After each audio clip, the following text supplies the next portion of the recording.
like, okay, now that the dust is settled, and by the way, Dave Weinberg from our website, 97.3 ESPN.com, who wrote his Extra Points article today. I find this interesting because yesterday, and you did a YouTube reaction to the Malcolm Jenkins. I'm wondering, now Dave wrote a piece that's on our website right now that says, and now remember, Dave has covered the Eagles for 25 years. He's been in the locker room with Jenkins his entire career here.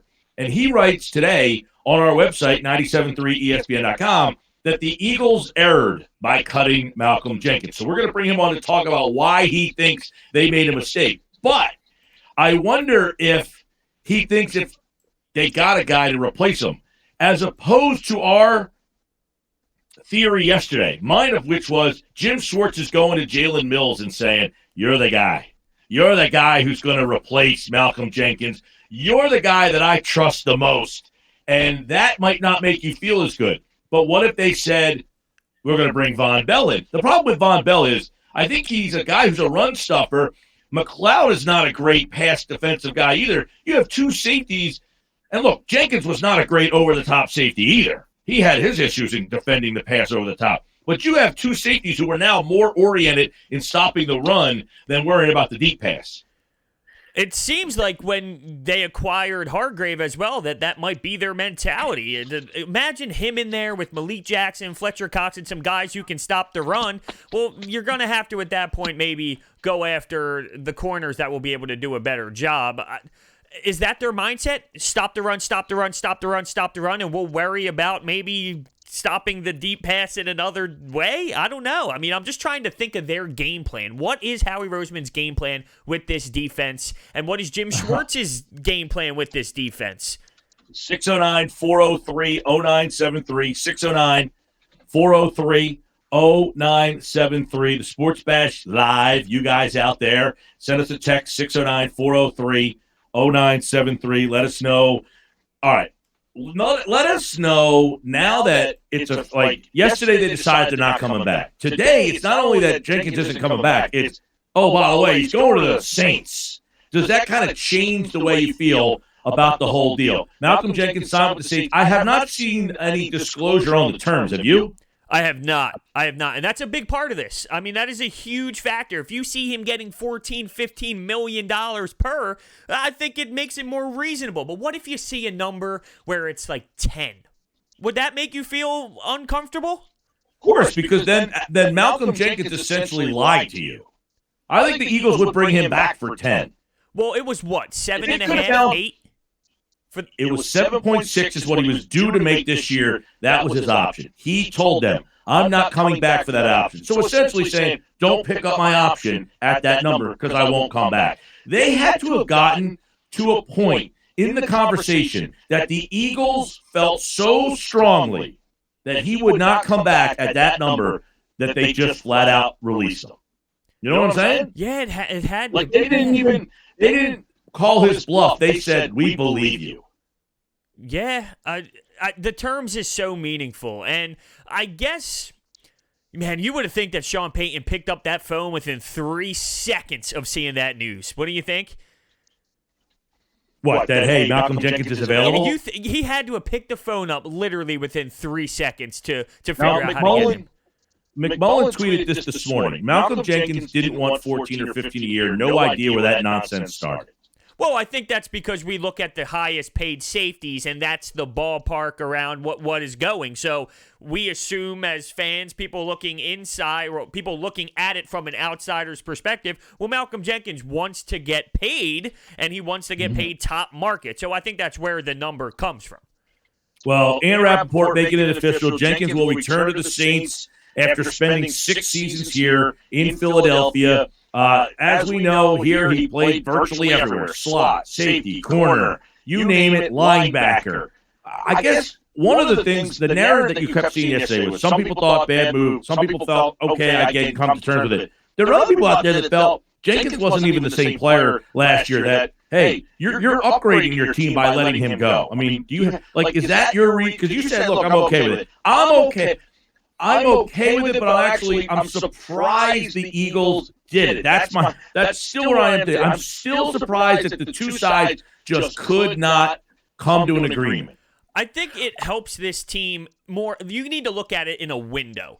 Does it help the team for next year specifically? Based off of what we know right now, because we don't know who's coming in and things like that, I don't know if it helps your team for next year on the field product. But if you look at this in a 3-year window, I think that's where it will benefit your squad, because now when Howie Roseman makes a signing next offseason and he has 10 to 12, and I know Mcleod doesn't like the $14, $15 million concept, so $10 to $12 million next offseason, this move matters next offseason when Howie's able to make another move. So you need to look at it in a window. On the field next year, it might hurt you, and that's where I always look back and say it is a step back for next season to push yourself forward in a window after that.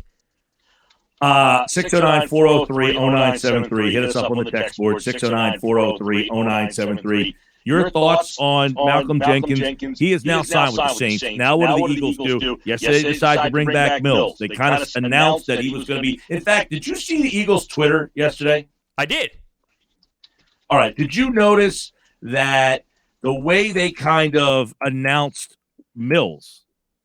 Did you happen to check this out at all? They wrote a versatile defender. Jalen Mills has the skill set to play both cornerback and safety. So they set it up as, hey, this guy's the versatile defender that we just let walk out the door. So the Eagles are trying to subconsciously put it into your mind, we have a versatile defender. Don't worry that we're losing this guy. That's the Swiss Army knife of our defense because we just brought this guy back. Yeah, I'm not buying it to that level. But don't you find it interesting that they are trying to make the message of we have a versatile defender? Well, yeah, that's trying to sell us crap, but I think we understand that. Well, I mean, crap might be the wrong word to use, but they're trying to bluff it up a little bit and say, listen, this is what we have. This is a guy that we're going to rely on to be able to do that by selling his attributes and what he can bring to the table. We know. We've seen Jalen Mills. We can't expect Jalen Mills to step in and do anything that Malcolm Jenkins did to that level on the football field. But what are they supposed to do? Let's put ourselves in their shoes. Do we say, all right, we're kind of screwed next year. We brought back Jalen Mills. I don't know what we're going to do. Or even if you don't feel that way completely, you kind of throw something out there that makes it look better than what it really is. I mean, that's their only option, right? I just found it interesting that this is the Eagles official Twitter account, that they went out of their way. Instead of just saying, hey, Jalen Mills is back. The article title says, Eagles agree to terms with DB Jalen Mills on a 1-year contract. That's what the article says. But in the tweet, the way they explained the picture was a versatile defender. Jalen Mills has the skill set to play both corner and safety. They went out of their way to try to describe to you what this guy's position is going to be. Because, let's be honest, who would think of this guy as a safety? He's never played there before. Why am I thinking, Jalen Mills is just going to take over that role? They're almost kind of telling you, and it's being reported that they told him you're going to move to safety. So I find it very interesting that the Eagles are kind of jumping on the top of the pile with, he can play both, don't worry about it. That's how I'm reading it. He played safety at LSU, though, no? I think he spent some time playing some safety at LSU. Yeah, here and there. Kind of like the idea that they're rolling with now, I guess. Part-time, hey, if that's available. I still think, and I think you kind of put this down yesterday when I mentioned it, I think his role will be determined by what is possible to get elsewhere. If they get a corner, then maybe he'll play safety. If they can get a safety, maybe he'll play corner. Well, okay, so just to go back, he played 13 games at corner as a freshman. As a sophomore, he played corner for 13 games. As a junior, he started 12 games at safety and 1 at corner. And then as a senior, he missed 6 games due to injury, so it doesn't really say where he played. So, yes, he played both, but more as a corner than a safety. But I guess most recently in college, he was a safety. Look, I'm not questioning whether he can do it. I think a lot of people have said, Mills can play safety. There's always that corner that you just don't love as a corner that you say, why don't you try him at safety? Like, we all think Russell Douglas should just go play safety. Why? He's not as fast. Same with Jenkins, Mills. He's not. By the way, Malcolm Jenkins was drafted as a corner out of Ohio State. He wasn't good enough as a corner. They moved him to safety. So that's why you think Mills can possibly do this. I also think that there's a lot to be said about how Jalen Mills put up that Instagram post. I know that sounds silly. That's so 2020 of me to put so much stock into an Instagram post.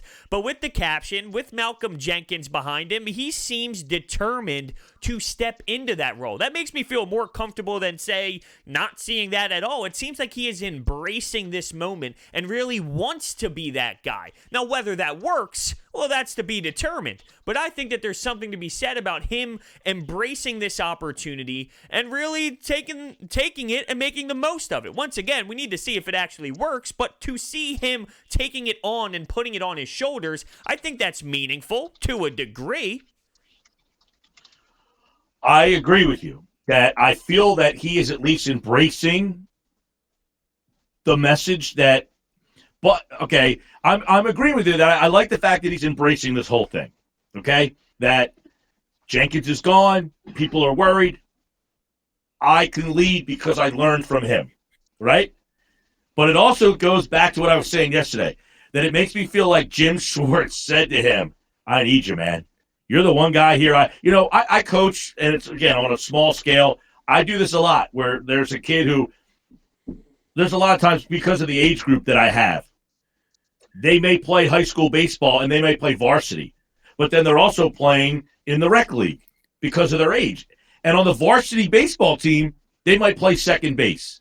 But I'll say, I don't need you to play second base for me because I have a guy that can play second, but I don't trust him to play somewhere else. I trust you. Even though I know you're my best second baseman, I still trust you to be a better third baseman than the other option that I have. And that's how I feel like Schwartz is saying, hey, I know you can play corner, but right now, I just lost Malcolm Jenkins.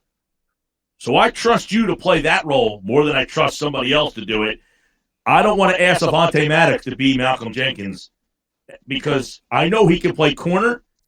I know you can play corner, but I trust that you can play the Jenkins role better than anyone else on this team. Well, that's how I feel this went. Well, when you talk about your personal experience saying this to another athlete, I assume that you're talking to an athlete that you know can really handle it.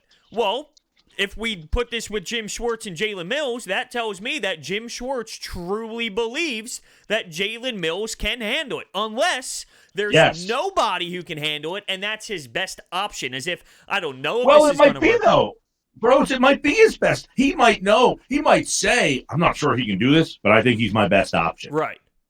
You know what I'm saying? Yeah, that doesn't make me feel as good as Jim Schwartz totally understanding that he's the guy. So now that there's another option in play, I don't feel as good as I did before. Well, I feel better about the conversation we had with McMullen yesterday during Football at 4, in which Marquand Manuel is a guy who kind of specializes in having corners change to safety.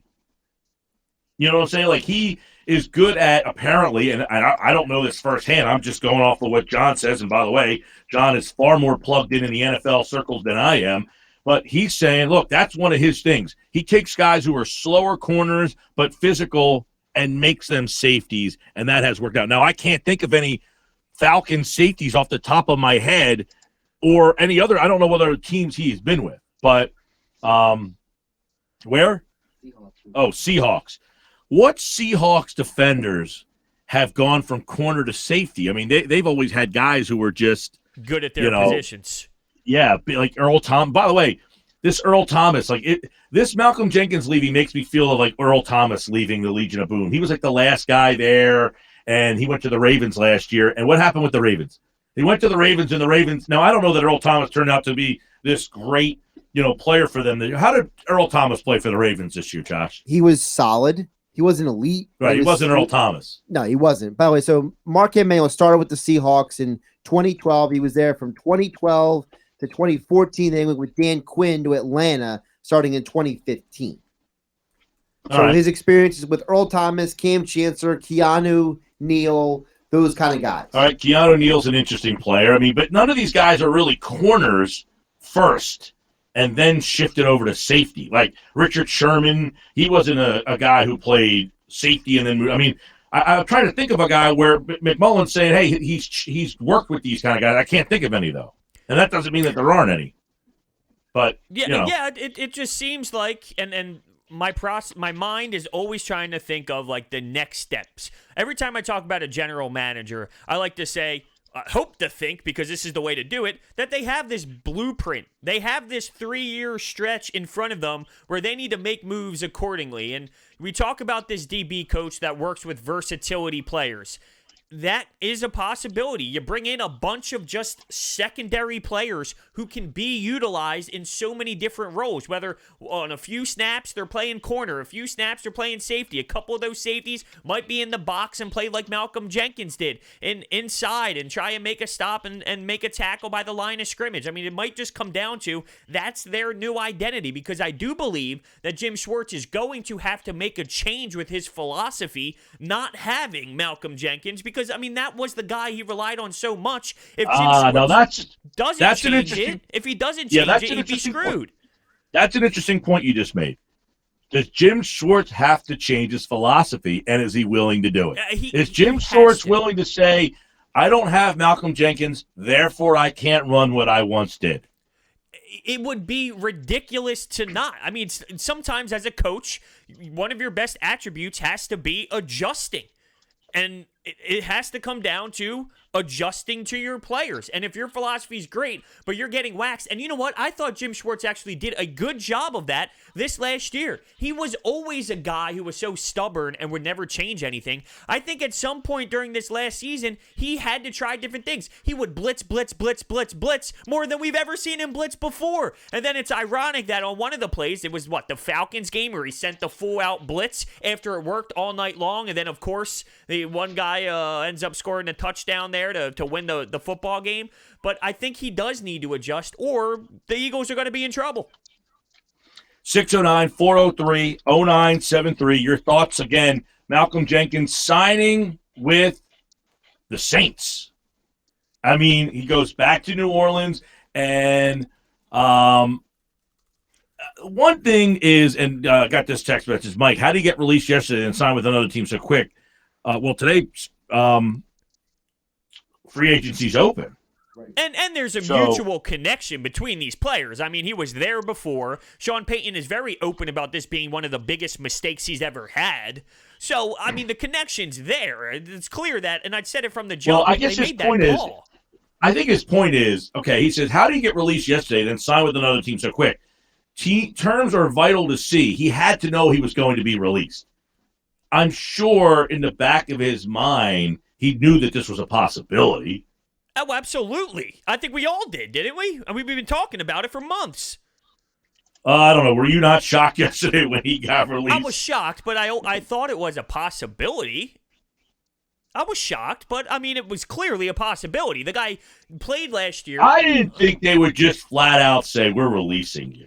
Like, hey, we'll work on this as long as we can. If we get to a camp and he doesn't show up, then we might have to try to – look, they could have tried to trade him. I mean, he still was under contract. Well, okay, would you have rather them – because it was a club option. They could have held on to him and then him just be very unhappy. Would you have rather them do that and try and trade him, or just let him go and let him walk and respect his duties? I don't know. It's a business, man. The business side says hold on to him and trade him. Right, exactly. Apparently, like, they did try to trade him, you know, and it was like, well, we know you're going to release him.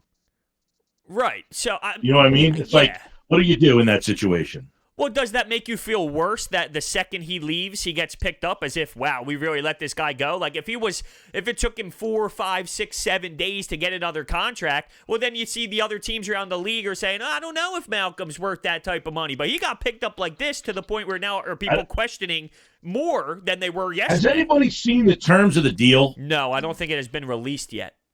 All right, because that's going to be interesting. By the way, all right, Sports Bash Live, 97.3 ESPN. We got Nick Foles has a new team, by the way. Nick Foles is one and done in Jacksonville. So we got news on that. Also, the Patriots are in need of a quarterback. The Patriots need a quarterback now. Who is available to them? Bros and I will get into that. But first, Sports Bash 97.3 ESPN, brought to you by Vinny and the team at BMW of Atlantic City for your next BMW.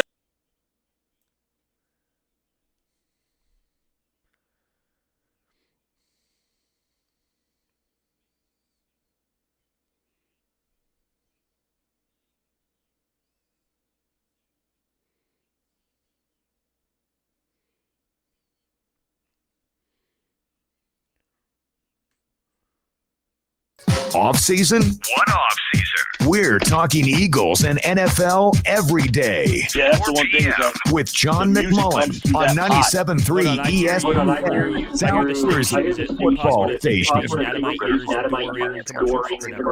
Don't buy a car anywhere. Cool. Okay. Yeah, so you're on the music pot. So when Okay. I got you.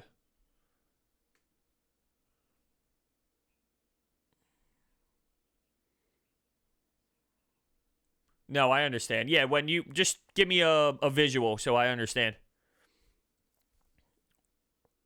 Yeah, I heard everything great. How about you? The first couple minutes I was like setting up YouTube stuff, so I was like kind of all over the place, but then I settled in a little bit. I'm going to tweet out the link of the live stream.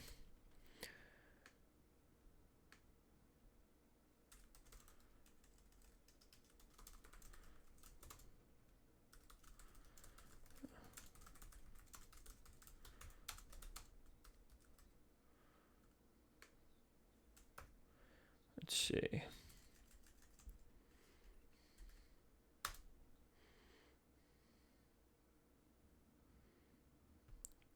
Let's see how this looks.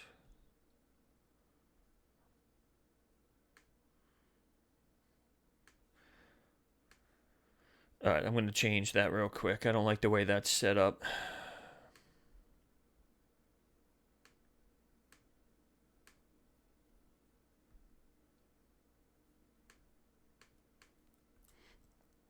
Yeah, I think there's something big is going to happen today. I just sense it.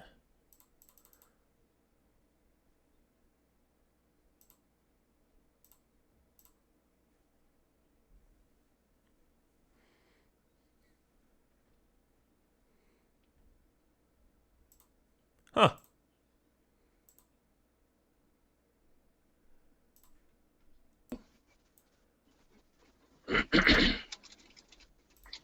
How much time do we have until the break server? 2 minutes. Okay, cool. Free agent pass rusher Dante Fowler will sign with the Falcons. 1 minute to go. There you go. Well, Birds. Bad job by the Yates. Yeah. Ian Rappaport. I wonder if they're going to attack a defensive end. I really do. I would like to see Fowler.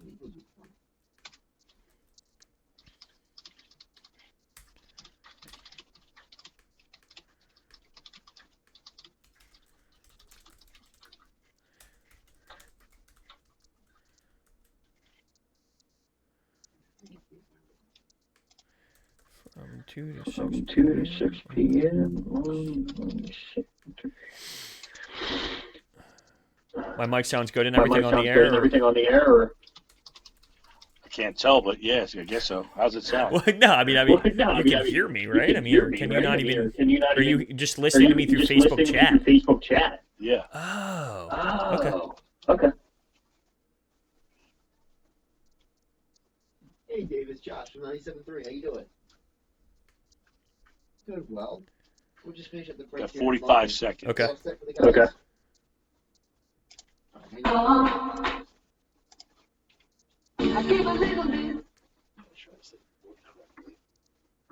All right, cool. Quilted leather interior, and it has the most standard safety features in its class. So, no compromise. Let me know then. if you can hear Dave when he comes on. Refuse to compromise with the all-new Nissan Sentra. Well, I mean, I hear everything through the board right now, so if he calls, I should be able to. Compact competitors. See owner's manual for safety information. Availability of features vary by vehicle model, year, model, trim level, I packaging, and hear options. everything through the board right now, so I should be able to. Nature Valley brings that satisfying crunch Okay. that gets your family going again with real delicious honey and whole grain oats. So get out here. Nature Valley Oats and Honey Crunchy Bars. The original crunch. All right, bottom of the hour, Sports Bash, 97.3 ESPN. So Malcolm Jenkins is signed. He's heading to New Orleans with the Saints. They have signed him. Now, terms of the deal I have not found yet. We'll get into the Nick Foles stuff. Dave Weinberg, 97.3 ESPN.com. Check out his extra points column on Malcolm Jenkins. He covered Malcolm Jenkins for his entire 6-year career in Philadelphia. He also covered Nick Foles, by the way. And we'll get his take now on his thoughts on the Eagles' decision, Dave, to allow Malcolm Jenkins to walk. And I know that reading your column, you are not a big fan of this decision, are you? No, Mike, I'm not. I think they made a big mistake. I know, the naysayers and the critics will say that he's lost a step, and maybe he has, but he's still one of the best safeties, certainly better than anything they have right now. And in terms of leadership, that's going to be the biggest void that they're going to have to fill with him, and I don't think they'll be able to do that. Yeah, I mean, okay, they were in a tough spot. I mean, do you agree with the fact that they had to make a tough decision? 32 years old, he wanted to be paid way more money. So they were kind of at that crossroads, and they've been down this road before with the Dawkins. Do you find it similar to the Dawkins decision? Yeah, I do. And you would think they would have learned from their mistake. I mean, granted, he's not the legend and the, that in Philadelphia that Brian Dawkins was, but I think he's kind of like the same player. I think they're both in a similar stage in their career. And so I get it. And I know he wanted more money, but I don't think it was going to be like drastically more than they could afford. If they sign someone else, they're going to have to give him similar money anyway. So I don't get why you can't give him like a 1 year or 2 year deal and go from there. Because like I said, I don't. Another reason I don't like the move is I don't know what you're going to replace him with. I mean, There's some talk about Von Bell coming over from New Orleans, which would be a nice upgrade. And Rodney Mcleod has said that he can step up and be the leader. I have my doubts about that. I mean, Rodney's a good player when he's healthy, but he's kind of like a quiet guy, and I don't know that he'll command the respect of his teammates the way that Malcolm did. Not to say that he can't, but that remains to be seen. I think Malcolm was kind of entrenched in the community as far as a leader and a player. Well, I want to ask you that because I know you know Malcolm very well. You've covered him his entire career here. Is this more of a loss on the field or possibly in the locker room? And that's not minimized. I mean, the last 2 years, this team could have really gone south and sideways had maybe not Jenkins kept the team together and got them to 2 playoffs when realistically there were times of the last 2 seasons it didn't look like that was where these seasons were headed. Yeah, that's an excellent point, Mike. It's a definitely a bigger loss in the locker room as far as the culture and the leadership standpoint. They, like you said, they've been there with a slew of injuries in the secondary. It would have been very easily for them to go in the tank. I mean, they were losing like 3/4 of their starting secondary, with various ailments. You're talking about, plugging in guys like Cravon LeBlanc, who was, on the streets when they play, and then all of a sudden he's playing, corner for you. It's just and Malcolm was the glue that kept that secondary together. He's the one who met with those players after practice every day in the film room at night. Got them up to speed, made sure they knew their assignments, made sure that gave them a shot, boost the confidence that they needed it, and that's the part of the game that many people probably don't realize. But it's a very much an important part of the game. I mean, you can have all the talent in the world, but if you don't have those veteran leaders to pull the team together, then you're not going to win many games. I'm not saying that I'm happy the Eagles did that. I think this is a loss in terms of the locker room and, as you mentioned, on the field as well. But you also mentioned the 1 year, 1 year or 2 year deal type of mode for him. I don't know if that would have gotten it done, and I feel like we need to wait to see what the deal was for the Saints before we can really assess this deeper when it comes to what Howie and what Malcolm spoke about. Probably true. I mean, there was I don't know that a 1 or 2 year deal would have got it done. Like, I have a feeling that it might have. Malcolm seemed pretty entrenched in the Philadelphia community. I mean, he's going out of his way, more than out of his way, to contribute to the various social platforms, to his foundation. And he seems to be known in the Philadelphia area. He even said on Twitter today that, Philadelphia is still going to be his home. So he'll be seeing people around. And I don't know. I just think that some things are more I don't want to say more important money because it is a business, but if you have the chance, if you can be, I would have think the two sides could have been able to reach an amicable agreement and come to terms that would have satisfied both guys. But I guess the Eagles, for whatever reason, they've chosen to move on. Yeah, I definitely see that it might have been possible to do that, to make it work for both ways. I just feel like Howie and Doug came out and stated to us, which I know you can't really take everything they say right from their mouths because we saw what happened with Mike Groh, so sometimes you do question it. But they came out and stated, we're going to get younger, get faster, retool this bad boy, and then they get rid of Jason Peters and Malcolm Jenkins. So do you see that they are, like, do you take anything out of them doing what they are actually telling us they are going to do? Yeah. I mean, they are trying to get younger, but I would argue that Jenkins is probably the exception to that rule. I mean, you're talking about Sproles and Deshaun Jackson, Jason Peters, guys who break down almost every week, miss chunks of the season with various injuries. Malcolm hasn't missed a snap in 2 years, and the only time he's been off the field for the Eagles in the 6 years he's been here is because when they benched the starters for that meaningless season finale against Dallas in 2017. I mean, he is the in terms of consistency, reliability, he's the poster boy for that, and I just think that outweighs his age. I don't think he's dropped off to the point like Peters and Sproles and even Deshaun Jackson by any stretch. Dave Weinberg, 97.3 ESPN.com, his extra points columns up. Let me ask you about this then. Jim Schwartz, Jalen Mills. Mills, they're reportedly going to try to use as a hybrid player. And we know how much he likes Mills, seemingly. Does it make sense to you that Schwartz has gone to Mills and said, look, I trust you more than anybody else. I need you to turn into our Malcolm Jenkins? That's a pretty deep request. He is a big Jalen Mills fan, and I think Jalen is better than what people give him credit for, but there's no way he can accomplish that role. I just don't think. So does that mean then, Dave, that Jim Schwartz potentially has to change his role of this defense? I mean, he's been running a defense with Malcolm Jenkins in it for the last 4 or 5 years. Now all of a sudden that player's gone. Right. I mean, like I said, Mcleod can possibly be the leader of the secondary if you want him, if you want him to be, but he doesn't have that strong personality the way that Malcolm did, and he's going to have to revamp some things. I personally, I think I might put Avonte Maddox in that role.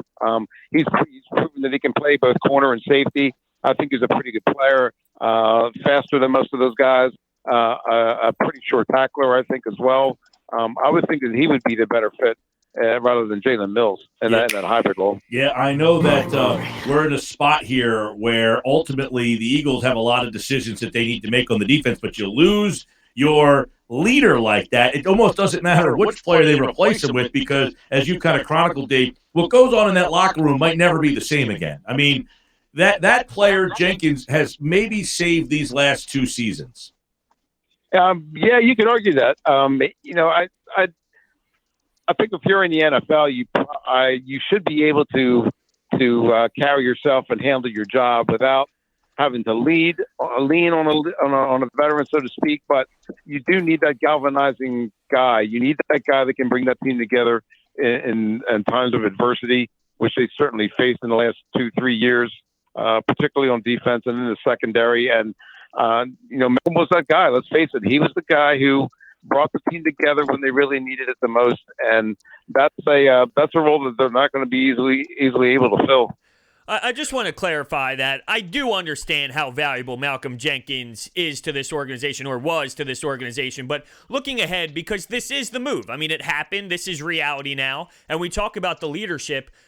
I know how big his leadership role was, but I feel like there's a lot of people out there that now claim that it's screwed. There's no chance that anybody else can step up and lead. And I know that maybe it might take 5 people to lead as great as Malcolm Jenkins did. But if you do have 5 people in that locker room that can come together and make it work, whether it's Fletcher Cox or Brandon Graham, Carson Wentz, Deshaun Jackson, and you have a group of guys, Jalen Mills, and they do the same thing that Malcolm Jenkins did, well, it can still be a factor. So what do you say to another entire group of people leading just as well as Malcolm did, but it's not one person. It's a group of individuals. Yeah, well, it's always been that case. They have a veterans committee where they have 5 or 6 guys who meet with Doug once a week to go over, the culture of the team. Anybody has any complaints or grievances or whatever. And there are different guys for different spots. Carson Wentz, by virtue of his contract and his position as a quarterback, he is the leader of the offense. And you do have guys like Brandon Graham who have been around for a long time, and they can certainly help fill that role. But I just don't know that there's that one guy that you can really lean on. And Brandon might, if I were to pick one, it would be Brandon Graham, just for the fact of his long tenure with the team, and he has the respect of that entire defense. The other guys, I'm not really sure about. I mean, as good as Carson can be and his potential. I mean, you had those grapes within the locker room the last couple of years about his ability to lead the team, and I don't mean to pick on Rodney Mcleod, but I'm not sure he's the guy. Jalen Mills doesn't play well enough to be able to command that defensive respect that most guys get. I guess Fletcher Cox probably, but I don't know that he has that kind of personality either. So it's really going to be interesting to see how they can overcome this and how they deal with it moving forward. I'm not to say that they can't. Yeah, I'm just saying that I think Malcolm's going to be tougher to replace than you might think. I feel so weird because we had him on at the Super Bowl, Dave, on Radio Row. He was sitting right in front of me, and I had the quote in front of me. He said, let's see, where's the quote? Okay, honestly, I was hoping something would get done during the season. He didn't. He went on to say, I kept playing. I didn't complain. I went out there, and then he said, I do know that hopefully it will work itself out one way or another. I would love to be in Philly, make it my home, love the community, love my teammates there and the organization. But, business is business. And that line at the end is everything you need to know about this decision, I think. Was this a business decision, or do they think Malcolm Jenkins can't play anymore? Boy, that's a tough call. Well, it ultimately is a business, Mike, and you've seen, as everybody has seen through the last, few years, no player is exempt from this, and that they proved that with Brian Dawkins, Donovan McNabb, Brian Westbrook, a couple other guys. Then when they think that their value isn't up to par with their performance, and then they move on. That's what executives get paid to do. They get paid to make those tough decisions, even if they're not necessarily the popular ones. But I guess they just come to the decision that Malcolm's performance isn't worth the money that he was asking for. And do you think that he has? Do you think he lost a step the last year or so? He made some mistakes, but everybody does. I would say maybe half a step. I mean, there hasn't been any drastic drop off with him, I don't think, anyway. If I told you they signed him for $14 million, would you say, you know what? That's a lot of money to give a 32-year-old safety. Or, nope, he played to the point where I'm okay with that deal.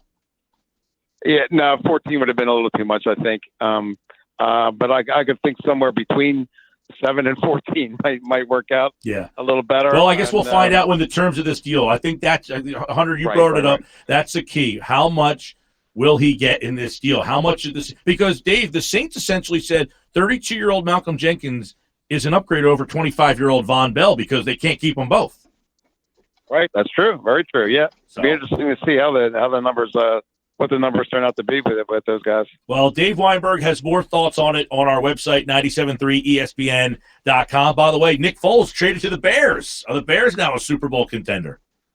Yep, you can say you'll see him in the Super Bowl this year now. Man, Mickey Six is back. Is that the next extra points column? Watch out for Bears Super Bowl run with Nick Foles. That's right. There you go. Oh, man. All right, Dave. Appreciate it, bud. All right, thanks, guys. I appreciate it. Take care. Man. Dave Weinberg, like all guests, appeared via the Boardwalk Honda Hotline. What do you think about that, Broads? About Nicky what? Foles. Nick Foles? Nicky Six. I think it just proves our point when we were all yelling that Carson Wentz was the guy, that we were correct. I mean, this guy has been bounced around yet again, and I love Nick Foles. I do. But, I mean, come on. At the time of the whole debate, it drove me crazy. Yeah. All right, Sports Bash 97.3 ESPN. We do on the thing on the show called Do You Remember? Now, we haven't been able to do it the last couple of days because it's been so crazy. But I want to bring it back and do a couple Do You Remember?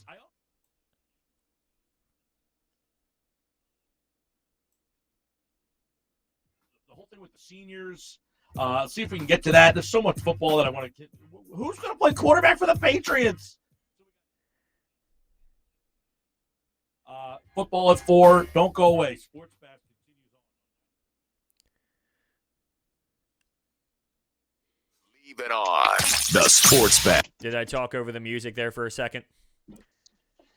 What's that? Did I talk over the music? Yeah, it's all right. I lowered the music to where the level was a lot right, lower. on YouTube. Yeah, I got you. Yeah, I got you. Yeah, we're live. Yeah, we're live on. I don't know if you can Twitter. check if you click on Twitter, that link if I you click on tweeted that out link just to see what it kind of looks what like. it kind of looks like.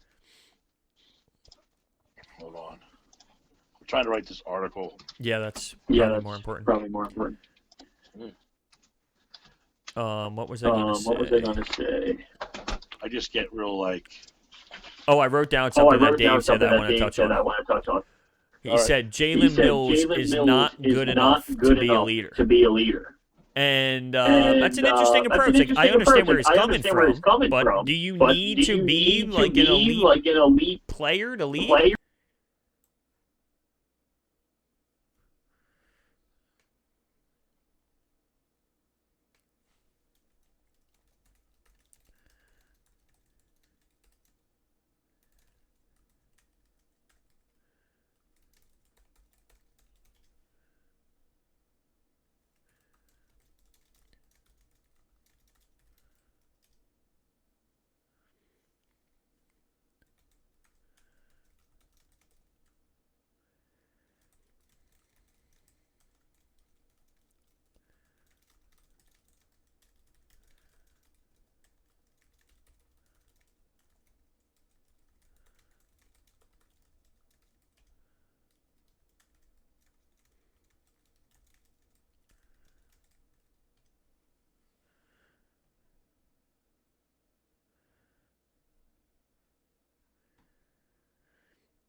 I'm waiting for something big to drop.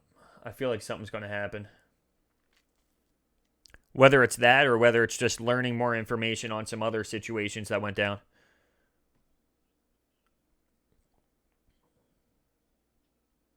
I know.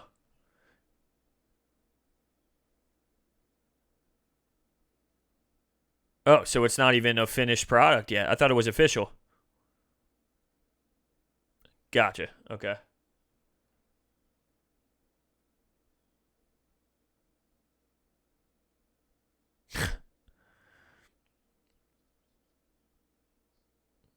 Steakhouse, Burke's Steak, I don't know, something in Tampa, and that's apparently where they had dinner with Brady.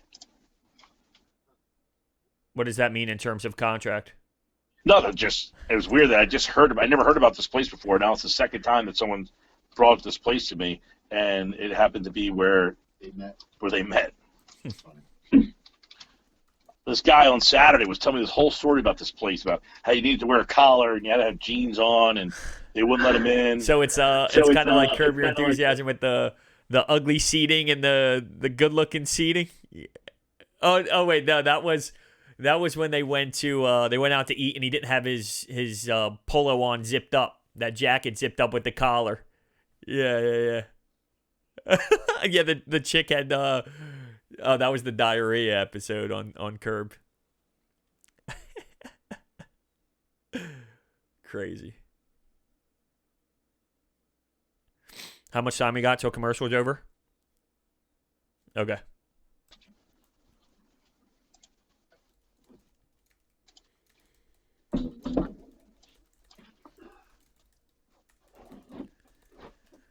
Nissan Sentra.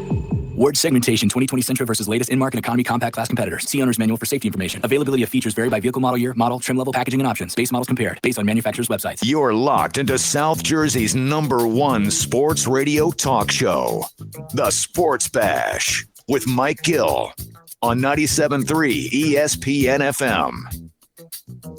All right, Sports Bash 97.3 ESPN. So Thanks to Dave Weinberg, by the way, jumping on board. Mike Gill, Hunter Brody. Now, I will say the fact that the question that I asked Dave, I'll ask you.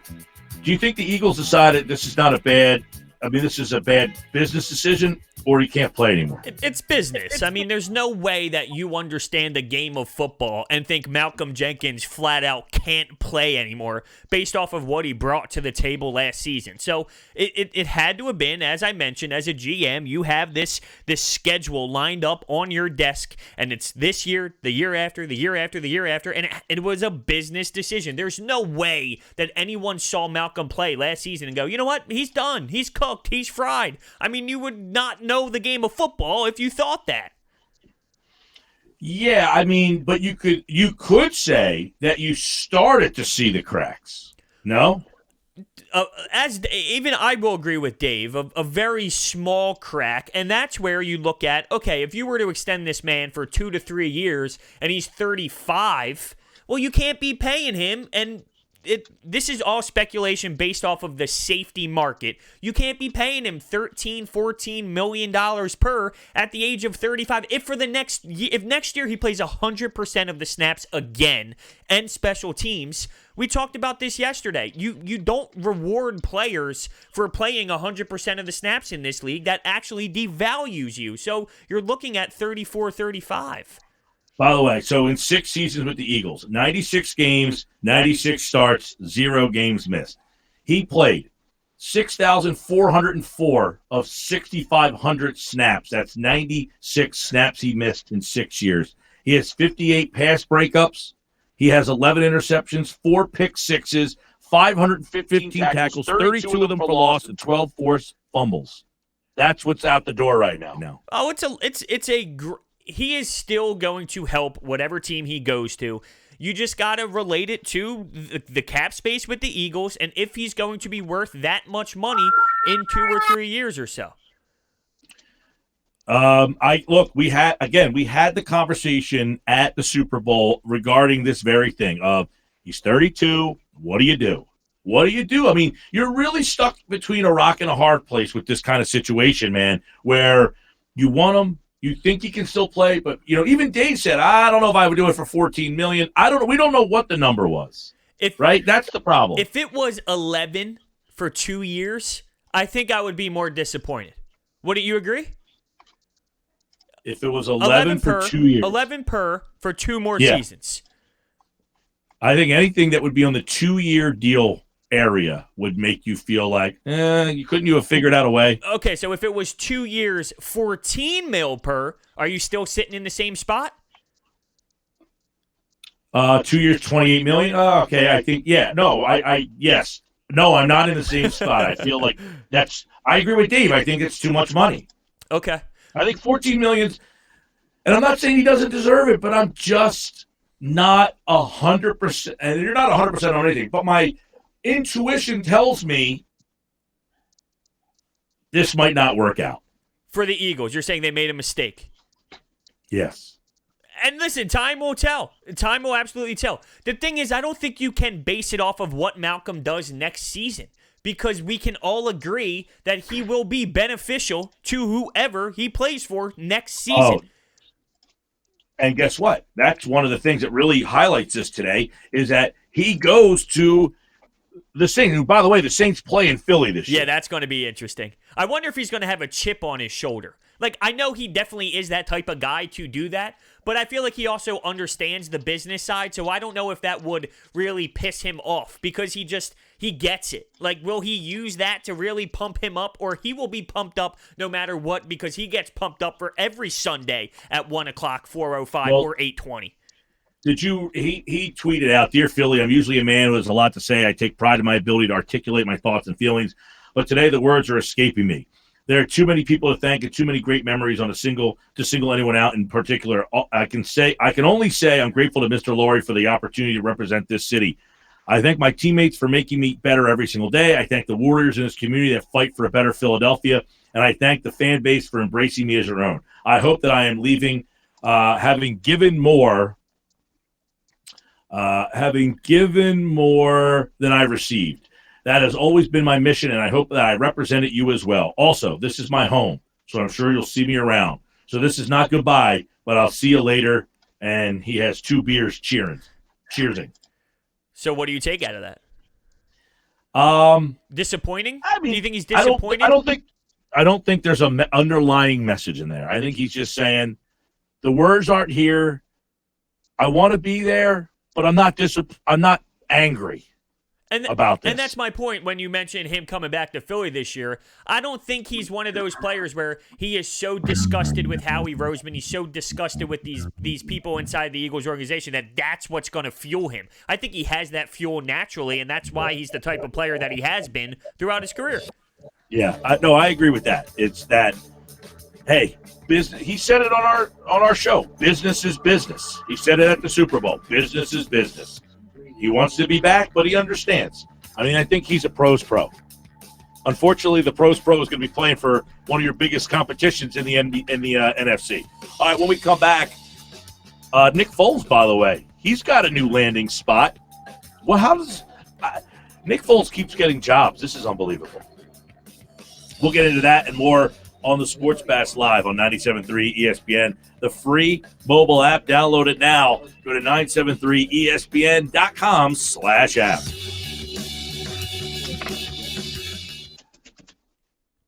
All right, I just wrote something else down. That's interesting. You said, Malcolm's going to be with the Saints, which is a, competition for the birds. Is it? Are the Eagles Super Bowl, are they really a competition? Are the Eagles in the same level right now as the Saints?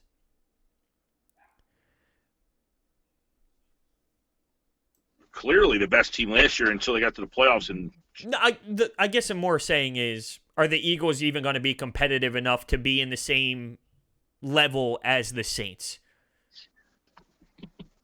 Oh, the Eagles. Oh, that's a good question.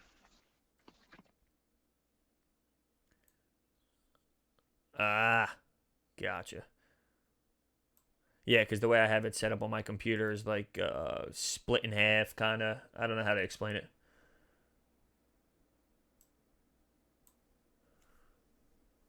Yeah, I think that happened last night. I could be wrong, though.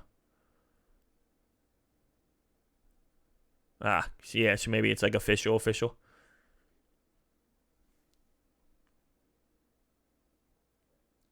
Well, the Cowboys lost a lot on defense. They lost Jeff Heath. They lost Malik Collins. Byron Jones. Yep.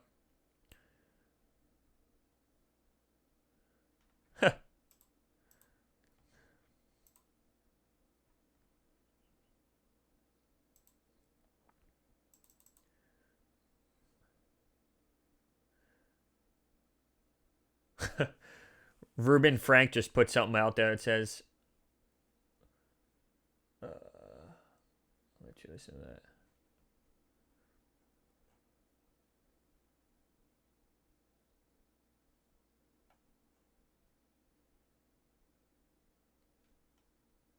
One of his biggest mistakes, letting Jenkins go to the Philadelphia Eagles. Well, now the Eagles walk away from Jenkins after they couldn't.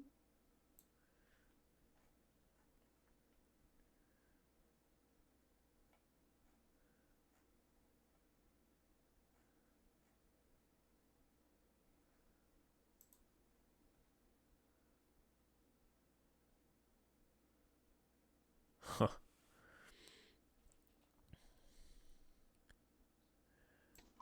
Confusing. What's that? Just the contract? So many windows open and Because of this? no, just in general. Like I have like 4 different Twitter windows open just because it's like you click something and then that opens and it goes to another one. Uh-oh. It's my dog barking. All right. We're going to, yeah, I know, but...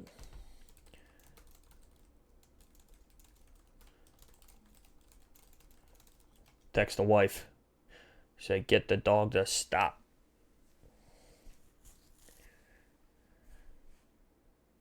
Cool.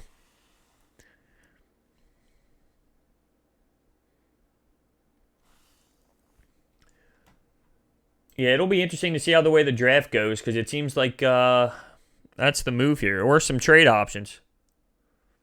You take a look at it. I mean, they got Ronald Darby that 1 year when they traded Jordan Matthews with the Bills. They got Jordan Howard. They got Jay Ajayi. I mean, they made some moves that really benefited through trades.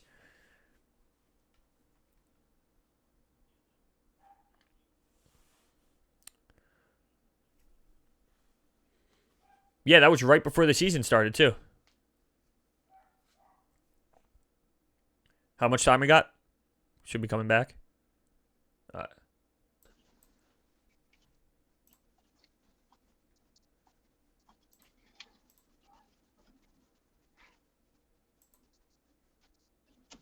Traffic to your website. Call 609-910-5247 and get the guidance you need to grow your business. The home of Philadelphia Eagles football. WENJ, WENJHD, Millville, Atlantic City, 97.3 ESPN. This is the Sports Bash with Mike Gill on 97.3 ESPN. Now, live inside the Matt Black Kia Studios, here's Mike Gill.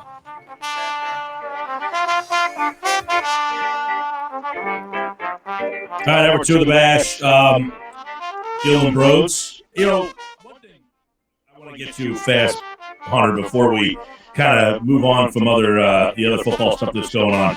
With Malcolm Jenkins, somebody just texted this in, that I remember numerous plays Malcolm looked out of position last year. Not sure if it's his fault, broken coverage, would have liked to have him back, but he won a lot of the money. That's one, and you're like, okay, yeah, I remember some plays where he wasn't the best. But Dan from EHC says maybe the Eagles felt like Jenkins just had a lot of miles on him. He never missed a game, and then he's due to break down. Like, you have to calculate, when is enough, and you maximize this investment, that you got the most out of this investment, and that anything you pay after this, you're going to end up getting a decline. I mean, it's like having a brand new car. As soon as you pull up the lot, it starts to depreciate. It doesn't mean it's a bad car 10 years into the car. You're like, oh, it still runs great. I got 100,000 miles left in this thing. But they're not the best 100,000 miles. Or you could be like Larry David and stop into the shop all the time to get some licorice. Amazing. Why didn't he have any stomach problems from the licorice previously? That's what I was thinking. I was thinking the same thing. I love it. But anyway, going back to did the guy sabotage him? Did he know he was coming in and give him like bad licorice? I never thought about that. Honestly, the whole time I just thought the licorice was bad for him. But maybe it's because him and Leon were sitting on the couch eating so much of it that it affected him. Well, maybe because what's his name? Jeff? No, the guy, the comedian who's his friend who looks like he's a corpse. Oh yeah, we were just oh man, I'm drawing a blank too. We were just talking about him yesterday. Richard Lewis. Richard Lewis. Yes. Right. Yes. Did Richard Lewis, because he also got sick from it as well. Yeah, he said he ate the whole box. He said he ate like the whole container because he was so nervous. You brought up a great point yesterday, by the way, that I don't think that should have been it. The way the show ended would have been perfect. If you watch earlier episodes of Curb, you would know that the bathroom in the ladies' room at Latte Larry's, there's no number 2-ing. Right. Even the men's room, there's no number 2-ing in the whole joint. The toilets are only set up for number 1. It would have been so perfect if the diarrhea girl waitress was working at Latte Larry's and had to go to the bathroom, and they had no toilet for her to go. Right, I sensed that. How perfect would that have been? I sensed that right from the beginning of that whole scenario happening when he was in the car and hired her to work at Latte Larry's. Instantly, I knew where it was going, and then I didn't see it happen. Now, maybe next episode that will occur, because even when it originally happened, where at Latte Larry's, when he made this, I said someone's going to have to use the restroom. Like, I could just sense it happening. So I was shocked. Somebody's going to go to the toilet because their stomach hurts from this licorice, and they're not going to be able to go to the bathroom. And that's how Latte Larry's was going to go out of business. And all the people who had to poop were going to go over to Mocha Joe's. I thought at one point that he would walk in the bathroom and just see it in the boxed urinal. Right. Well, you hear what Mocha Joe said to him at the one point? He's like, "Stop telling your people to come over here to poop." Yes. So that's how Mocha Joe's business would have been saved. Right. Is that Latte Larry didn't have toilets and all these people were eating the licorice that he was providing for them. Now, I couldn't agree more with Larry David with the cold coffee thing. I am on the same page as him. Once it hits cold and you can put your nose in it, that's it. The guy who was emulating Larry when he put the nose in the coffee. Wait, when they were out to dinner and they were doing the same thing, I was losing it. And then he went out to eat with Cheryl and did the same thing as Larry. I was dying. Yeah. Oh, it's phenomenal. And she's like, you're turning into Larry. What a television show. Oh, man. This season has been unbelievable. It really has been. I'm going to go back and watch the whole thing again, probably 3 times. All right. A lot of people on hold right now want to talk about Malcolm Jenkins, 609-403-0973. And I will also 609-403-0973. So yesterday we talked about both of us having Curb Your Enthusiasm moments. Me with the Airbnb, you with the coffee And I got a beans. new one this morning. Really? I did. All right, you'll have to share it in a minute. But what I want the listeners to do is to share a Curb moment you had, and then Hunter and I will decide who's right in the deal. 609-403-0973. So you can text us and say, all right, this happened. And we will tell you whether or not you were in the right or the wrong. Right, because sometimes I agree completely with Larry, but other times it's, wow, that is such a Larry moment. Like he is going way too Larry in this situation. Yeah. Now, what's worse, the waitress having diarrhea or her sweating in your soup? The sweating in the soup is by far worse. And the fact that she claimed that you just eat the soup, I mean, that's ridiculous. Yeah, well, the fact that if the waitress came to the table and said, sorry, I'm having a bout of diarrhea today, are you getting up from the table and not eating? No, I'm eating. Right. Yes. I wasn't I'm not so repulsed by somebody. I mean, I guess you're thinking, especially now It's with the weird. dirty hands. Don't get me wrong. It's very weird. Like, why would she blurt that out? Like, hey, I'm having a diarrhea today. Right. But I'm still going to eat my food. Exactly. This season I'm is not incredible. getting up. All right, 609-403-0973 on the text board. 609-403-0973. Let me go to Vinny in Northfield. Vinny, you're on 97.3. What's up, Ben? Hey guys, how you doing? What's up, I was going to give you a Malcolm Jenkins point, but you're allowed to take my call about my Curb Your Enthusiasm. Well, now that you guys are going on the topic of Curb Your Enthusiasm, which is a great show, by the way, I love it. Real quick on Malcolm Jenkins, I don't like the move because let's say, for example, we take away Fletcher Cox on this defense. Do we have a consistent playmaker on defense if you take away Fletcher Cox? Not right now. No. And you can make an argument, though, Vinny, that Brandon Graham, maybe. Yeah, but you can make an argument that Jenkins wasn't a consistent playmaker either. But what he did for you was he could play linebacker, he could play safety. And now if the Eagles go out there at 21 and take Grant DePlitt or Xavier McKinney, Antoine Winfield Jr., Ashton Davis, and Cal, probably the top 4 guys at safety this year, I'm okay with that. I'm cool with that. But I would love to have those guys come in as a rookie and learn under Malcolm instead of being in a makeshift rotation with Jalen Mills, who now is a safety, having to learn a new position. And our cornerbacks, we don't have any corners. We don't have any linebackers. And for a defense that was consistently being beat last year, especially late in the season, I know they came around towards playoff time, but Malcolm Jenkins is a guy that was a leader in that locker room. No doubt. He was a great football player. And I hate to go back to the Brian Dawkins thing in 2008 because Howie Roseman was not here. It's a completely different NFL. But that turned out to be a mistake. Brian Dawkins was a good player in 2009 in Denver. Was. And since Dawkins left, they had a lot of swing and misses at safety between Dawkins and Jenkins. All right, I'll ask you this though: if I told you the Eagles had to sign him for $14 million, and now I don't know what the number is, we can't come up with a number, but a number that you're uncomfortable with, and that would prevent them from adding 2 or 3 more guys. Well, who are they going to add? Are they going to bring? I mean, I don't know. I would be more than happy. I would be more than happy to not give that money to Jalen Mills and put that on the contract of Malcolm Jenkins. Well, That'd he's be more getting than paid 1 year, $5 million. So I think you need to look at this in terms of an investment. If they can get a corner and a safety for $14 million combined, is that better than Malcolm Jenkins alone? No, because Jalen Mills can't. I mean, to me, I can't stand Jalen Mills. I think he is just a. See, look at this, bro. Here's a guy who just can't stand him. I told you, these people don't like Mills. That's me. All right, what's your curb moment? What's your curb moment? Okay. All right, so I'm in Wawa the other day, and I'm buying an energy drink in the morning like I do every day before I go to work. And this lady behind me, she says, "Those aren't good for you, sir." I'm like, "Okay, thank you, and have a nice day." So as I'm gathering the change that comes out, I'm taking care of my wallet. I see she asked for 2 packs of cigarettes. Yeah. And I say, I gave her the Larry David. I'm like, "Ma'am, you know, those really are good for you."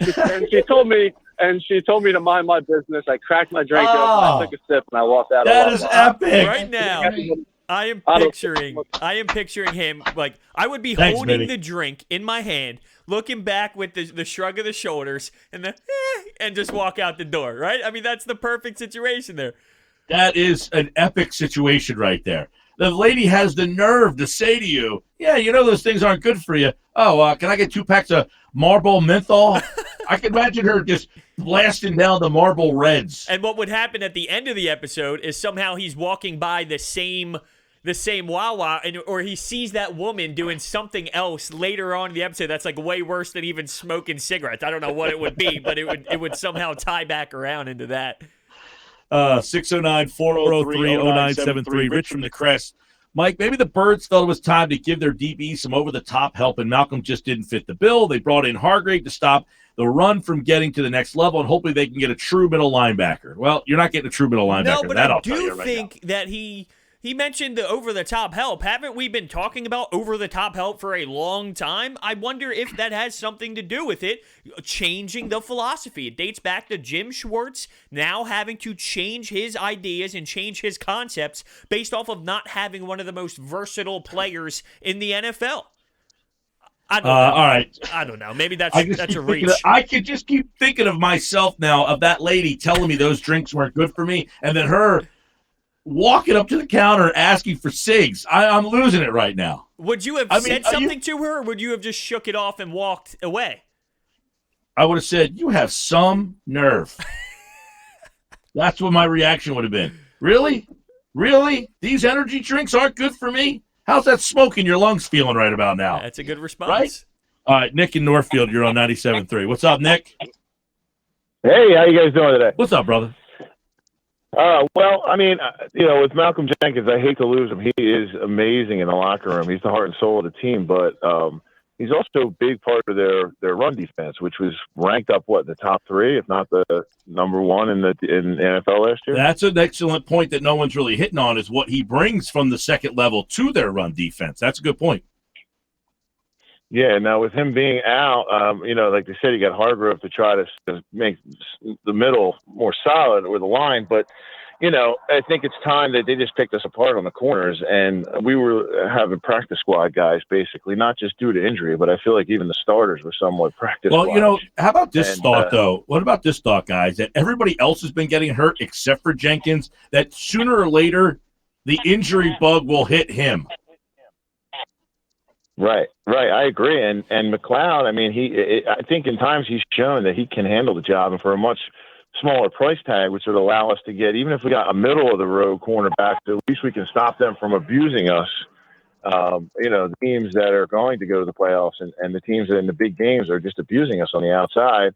And then at that point, Jenkins can no longer, if he starts playing on his heels, he can no longer secure that run defense any longer. So, any safety, but if we can get a corner in there, we can middle of the road safety, and he can still do his job. Well, I think the one thing that we need to look at here is, it's not finished yet. This whole entire process is not done. So right now, all we can react to is not having Malcolm Jenkins. But if you insert a Darius Slay, and then you have Rodney Mcleod and Jalen Mills, and then you find another corner, and you get another piece for linebacker that's just steady for a year or two. Like, the product isn't finished yet. So until that happens, we don't really know. All we can do is react right now. I understand that. But my point is, this might not look nearly as bad as it does right now by the time the first kickoff happens, which we don't even know when that's going to be.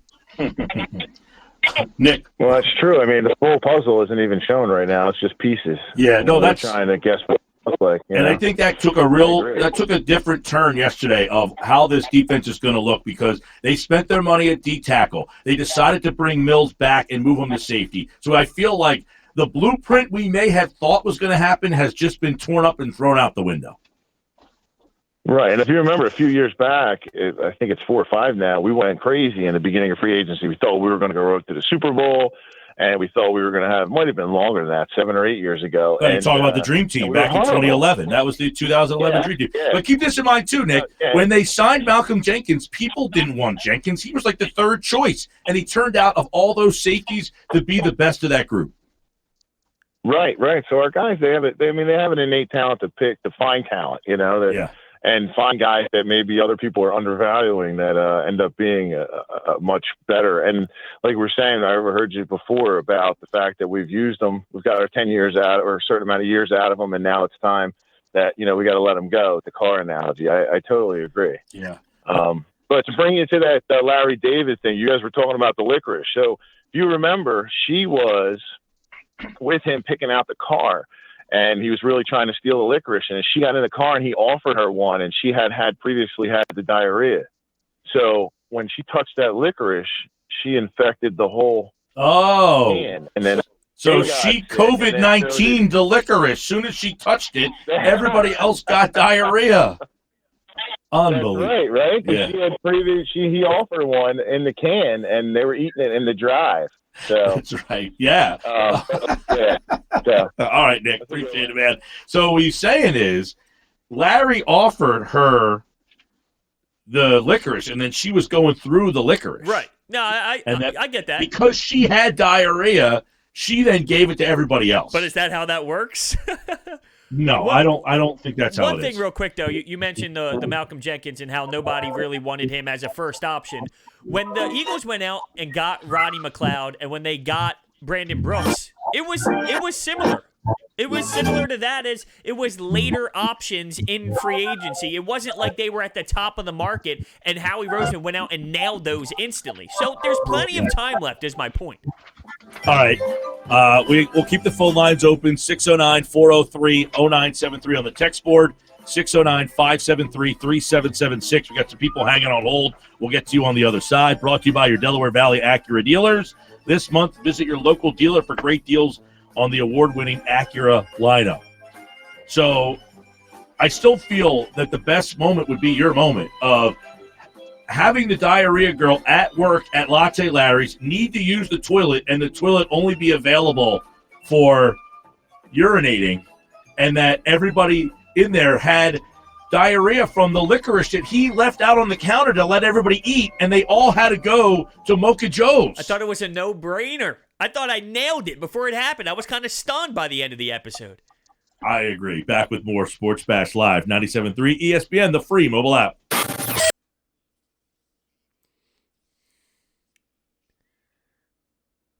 All right, how much time until break? We got like 4 minutes or so?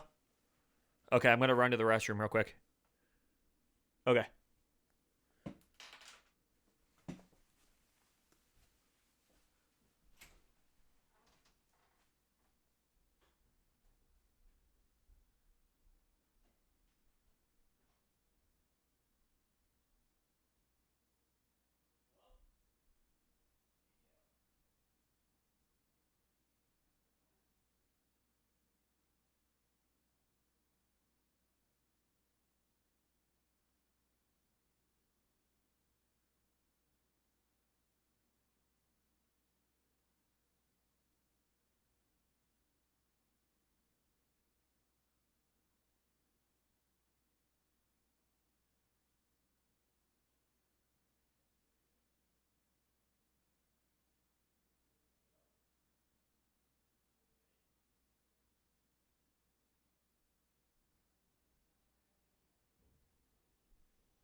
What's up, Josh?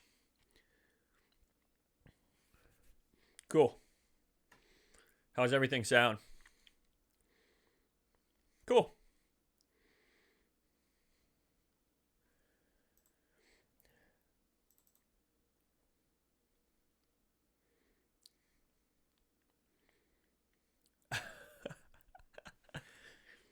Oh, geez. Yeah, I'm all over the place, too. I got like 7 screens open, my laptop here. But it looks good for YouTube, live streaming-wise.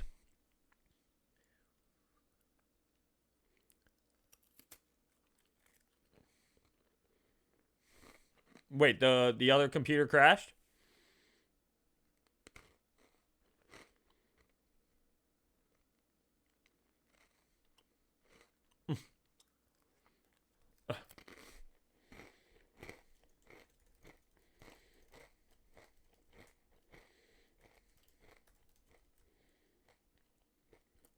To us?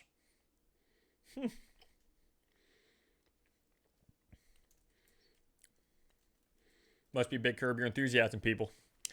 Must not be a lot of work to do. Must not be a lot of work to do. Yeah. Guess so. Cool.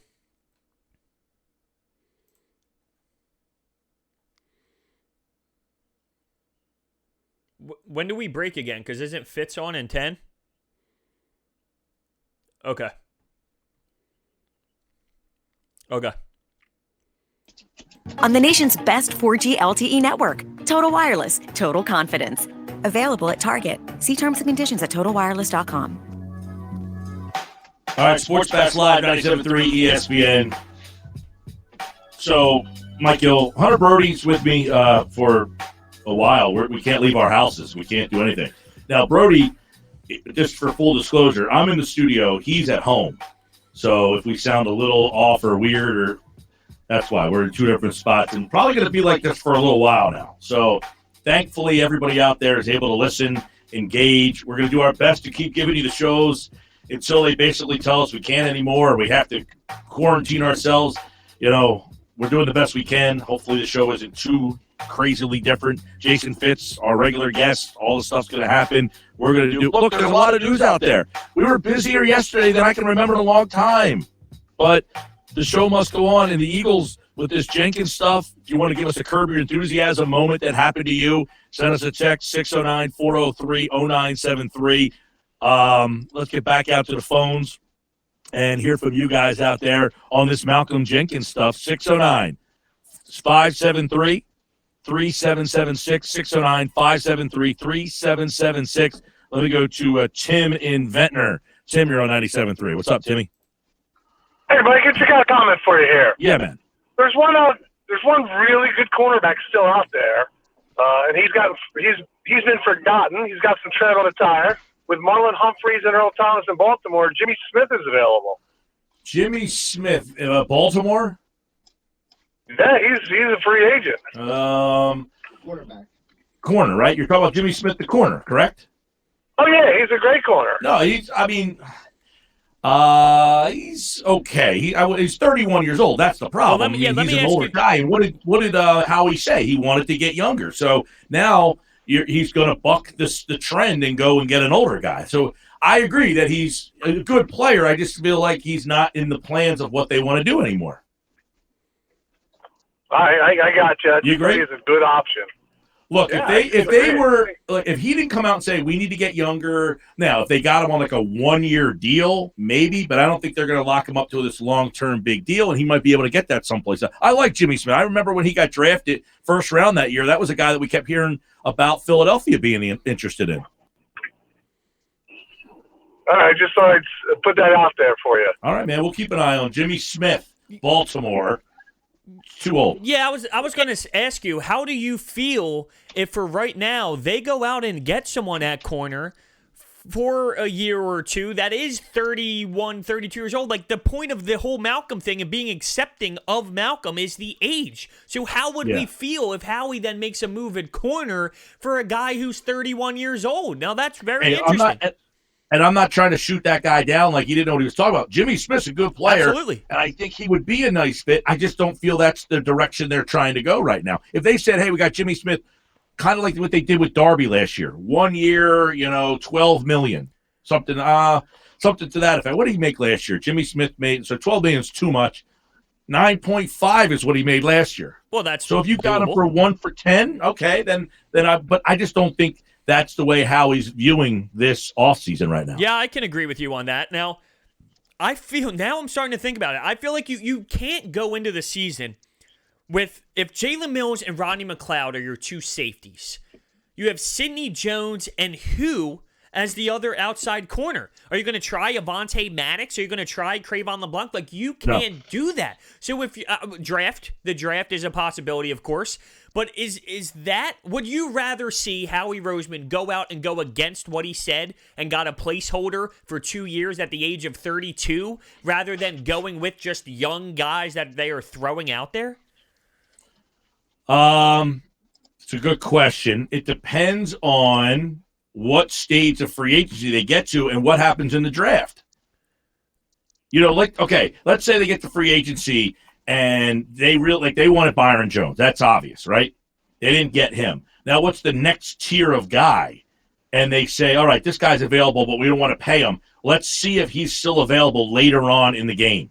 Well, Darius Slay is a name that I feel like is reasonable. And I don't just throw that out there because, it's a guy. I feel like that is a very reasonable move. But he's 29 years old, right? So does that go against their mindset if they get him and sign him up until 32? Or is that different because... Well, keep in mind, you got to give up something to get him, too. Right. Well, would you... That adds more problems, I think, don't you? Yes, because if it is, say, someone like Sidney Jones, well, now you're just filling in that one side and there's still another hole on the other side. Would you personally give up Sidney Jones in a package to get Darius Slay? Yes. Okay, I agree. I agree, too. Yeah. Tom at Summers Point, you're on 97.3. Hey, Tommy. Hey, fellas, got a curve moment. But listen, why are you going to give up on Sidney Jones? The kid needs to play. Look. He did play. He played plenty. He stunk. No, he didn't. No, he didn't play plenty, Mike. What are you talking about? Plenty? He didn't play plenty. He was hurt. He didn't play a lot last year. He didn't get the chance to. Mike, you got to give the kid a chance. I like Sidney Jones. I was a fan of him. I was a fan of Sidney Jones. I was a fan of them drafting for him. I have been highly disappointed. He has not played well. I mean, I'm not saying he can't play, but if you're telling me I can get a Darius Slay for him, then I'm gonna have to do that. Hamstring after hamstring after hamstring injury with Sidney Jones. Can't count on him. You need to take emotion out of it. Listen, Malcolm Jenkins, he ran his course. Goodbye. Look, that's definitive. Was it right with the move? That's a great question. That's a great question. Long, Mike. I agree with you. It's a great question about Schwartz. Is he okay with the move? I don't have that answer. Number one. Number two, I agree with you. I've been saying that he has played every snap for the last 6 years. At what point does he just break down? But how was he last year, Mike? He couldn't cover. And listen, you have Malik Jackson coming back. You have Hargrave now. Your defense, your front line is set. You need a linebacker, and these kids. I want to get younger. Look, Malcolm you can't overpay for him. And you for how many years he was not going to sign a 1-year deal, and he's not worth $10 million, Mike. It's over. Should have got rid of Jason Peters. They kept him 2 years too late. I'm tired of hearing, he's an all best left. Come on. How many times was he taking false starts, watching your quarterback get killed, standing there? I had enough. Got to move on from these guys. And listen, you got to take emotion out of it.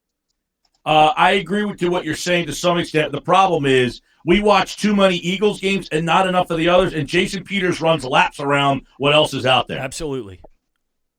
Mike, you know what? But a handful.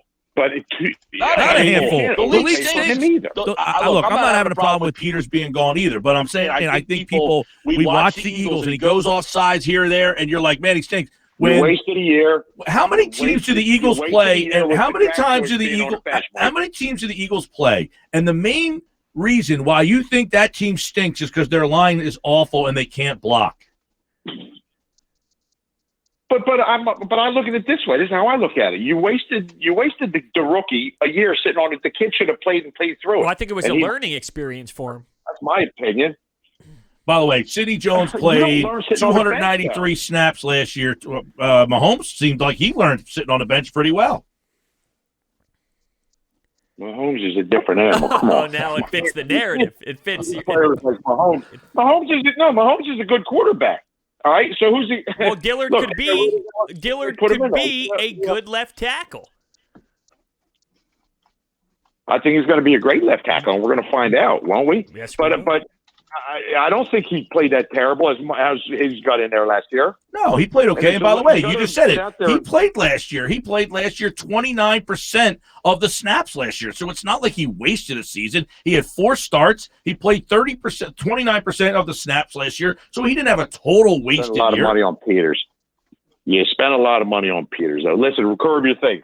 So years ago, we're doing renovating barracks at the Air Force Base. And we would go in the mess hall and eat. It was like $5 to eat. I mean, great food. Until one day, I'm in line. I said, man, mashed potatoes, meatloaf and mashed potatoes. Here's the chef stirring the mashed potatoes. And I mean, profusely. It was August. He was sweating. That was the last time. I mean, I never ate in that mess hall again. I packed my lunch, but when I mean profusely, oh my word, it was traumatic. Just had a flashback. Thanks, Tom. You see sometimes, Hunter, when you go to like the carving stations.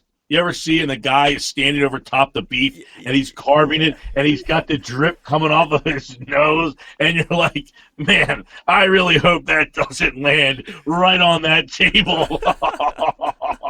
And I feel that kind of stuff happens frequently, right? Oh, the guy does. he's always just pouring in sweat.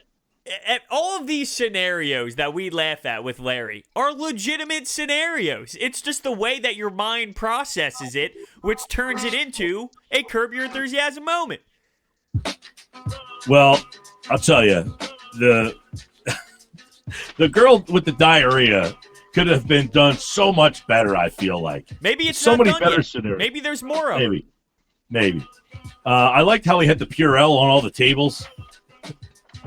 Sports Best brought to you by the New Jersey Lottery. Anything can happen in Jersey. The New Jersey Lottery encourages you to dream big. However, the lottery should not be played as an alternative source of income. You should always know your limits. Dream big. Play responsibly. All right, when we come back, who's going to be the quarterback in New England? Can Nick Foles beat out Mitch Trubisky? I would say Buccaneers really a Super Bowl contender? We'll ask ESPN Radio's Jason Fitz next. There's never an off season for football. We're talking Eagles and NFL every day.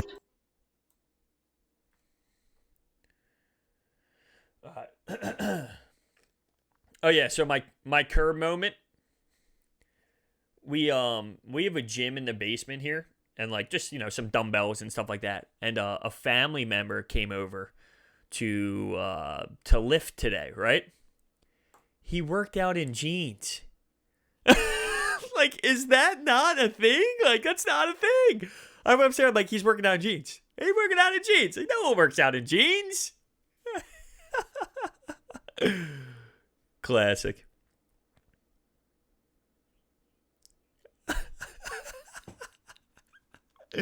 And you know what it would happen is like there'd be a situation where he's picking up dumbbells or something in his living room and he's in jeans, and then Cheryl will open the door and see him like lifting weights in jeans. Like kind of like the sex doll thing. He was deflating it. Oh man. Amazing. All right, let's see what we got here. Anything good going on?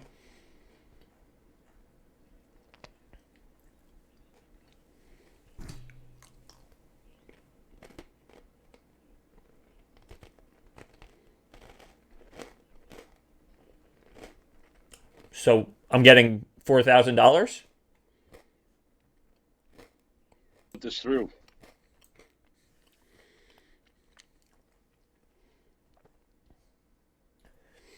Eli Apple signing with the Raiders. He stinks. Stinks. He's from Voorhees, though. Is he? Hook up with was his teacher. Huh. To be honest with you, I never even listened to Fitz's show.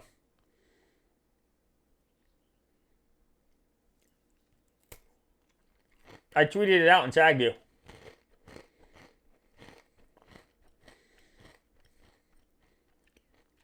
It's on YouTube, but I personally tweeted out. I tagged you and I tagged 97.3.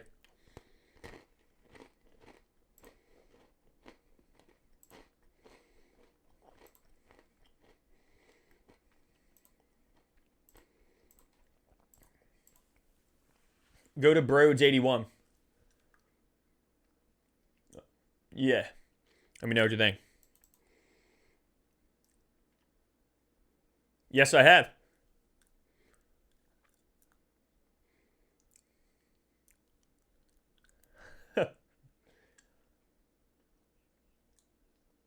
Oh, yeah, I know. But so I have you like kind of muted right now, so they only hear me. Because there's like an echo. But yes, they can hear us like this. We haven't said anything bad, though. Yeah, it's been pretty much that way the whole time. I didn't promote it either, though. Like, I feel like if we like promoted that we do this, it would be different. I kind of just hopped on at 2:06.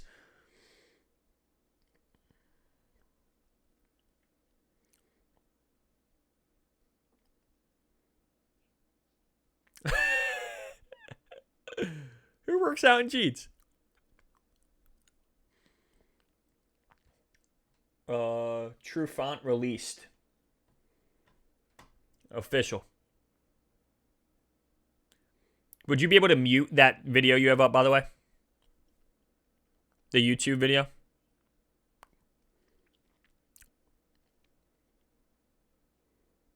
Okay. Okay. Okay. 13% of the population was over 65. Well, I wasn't part of the 13% back then, but I am now. And with the 2020 census, my response will inform funding for things like healthcare, public transit, all types of things to make 65 feel like the new 40. Yeah, okay, maybe the new 50. Shape your future. Start here. Complete the census at 2020census.gov. Paid for by U.S. Census Bureau. It's the Sports Bash with Mike Gill. Weekdays from 2 to 6. South Jersey's #1 sports talk radio show on 97.3 ESPN FM. All right, so we got a lot of NFL to get into. Sports Bash Live, Mike Gill, Hunter Brody's with me. So, first off, Nick Foles just got traded, not just got, but is traded to Chicago, right? That's the deal there. Nick Foles is in Chicago. Like, I know this Foles thing always sounds like you're banging on Foles, like he stinks or something. But it's unbelievable that he was in Philly, he got traded to L.A., went to L.A., fell on his face. Came back to Philly, had another great run, went to Super Bowl, was the MVP. He's sought after again. He goes to Jacksonville. You know, the last time he won a game, he beat the Bears in the playoffs, the double doink. That is correct. That is the last time that Nick Foles has won a football game. That's amazing. It's something about the jersey, you know? Look, and I keep telling people, Foles, you don't not appreciate him. You appreciate what he did, but you never can recreate that. People have to stop with the, hey, you should have kept him. You were never going to recreate that again. It was a special moment that does not get duplicated again. Well, and you're seeing it now in Jacksonville. You're going to see it now with the Bears. You think, first off, can he beat out Mitchell Trubisky? Yeah, come on. That's number one. Come on, Gil. He absolutely can beat out Mitch Trubisky. Eddie, you could. We talk about you playing basketball yesterday. You'd be able to step in the NFL, I think, and beat Mitch Trubisky. I don't know. Ask Colin Thompson. Can he beat Mitch Trubisky? Well, that's a skewed mindset because he doesn't want to say anything wrong about a friend, which I don't blame him. I would probably take the same approach. But Mitch Trubisky is not a good quarterback. Nick Foles, if Nick Foles can't beat him out, then that is just crazy to me. All right, so did they bring him there specifically to beat him out because he restructured his contract and allows him to void the deal after this season or next season, per Adam Schefter. He has the same amount of guaranteed money remaining, $21 million. So the Bears essentially gave him a better deal. He's getting the 2 years, So the question is, do they bring him there with the thought that he starts, that Nick Foles is their starting quarterback? Because I think if you're the Bears and that's what you do, you're going down the avenue of you're going to be disappointed. There's no doubt in my mind they brought him in there to be the starting quarterback. And then you look at their coaching tree. Those coaches were involved with Nick Foles in his career earlier on. So there's just no doubt. And then you saw last year how brutal it was with Trubisky, all the noise. Let me ask you this. You're in the front office and you have the option right now. What would you lean towards? And is it a heavy lean towards one direction or the other? Or are you literally 50-50? It seems like you are questioning not even Nick Foles. I guess, do you believe that Mitch Trubisky is a good quarterback? Let's start there.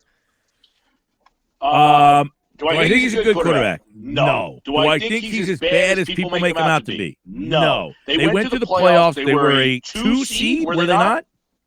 Something like that. I don't remember off the top of my head, but they were up there. I don't think, look, I wouldn't sign him and say he's my guy by any stretch. Do I think bringing on Nick Foles and paying him over $20 million is a significant enough upgrade? No. I would just stick with Trubisky rather than take Nick Foles and pay him. Who keeps getting hoodwinked to pay Nick Foles $20 million? I think I would take the chance. You're taking the chance because guess what? The alternative is you're screwed. Like, even though they went to the playoffs before and Mitch Trubisky was the guy, it was that defense that was lethal. I don't trust Mitch Trubisky in a big-time game. I've at least seen Nick Foles do it before, even though it was magic. Fair.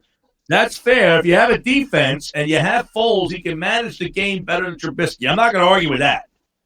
All right, I can't argue with that. That's a good point. And is $20 million a year, let's look at these quarterbacks.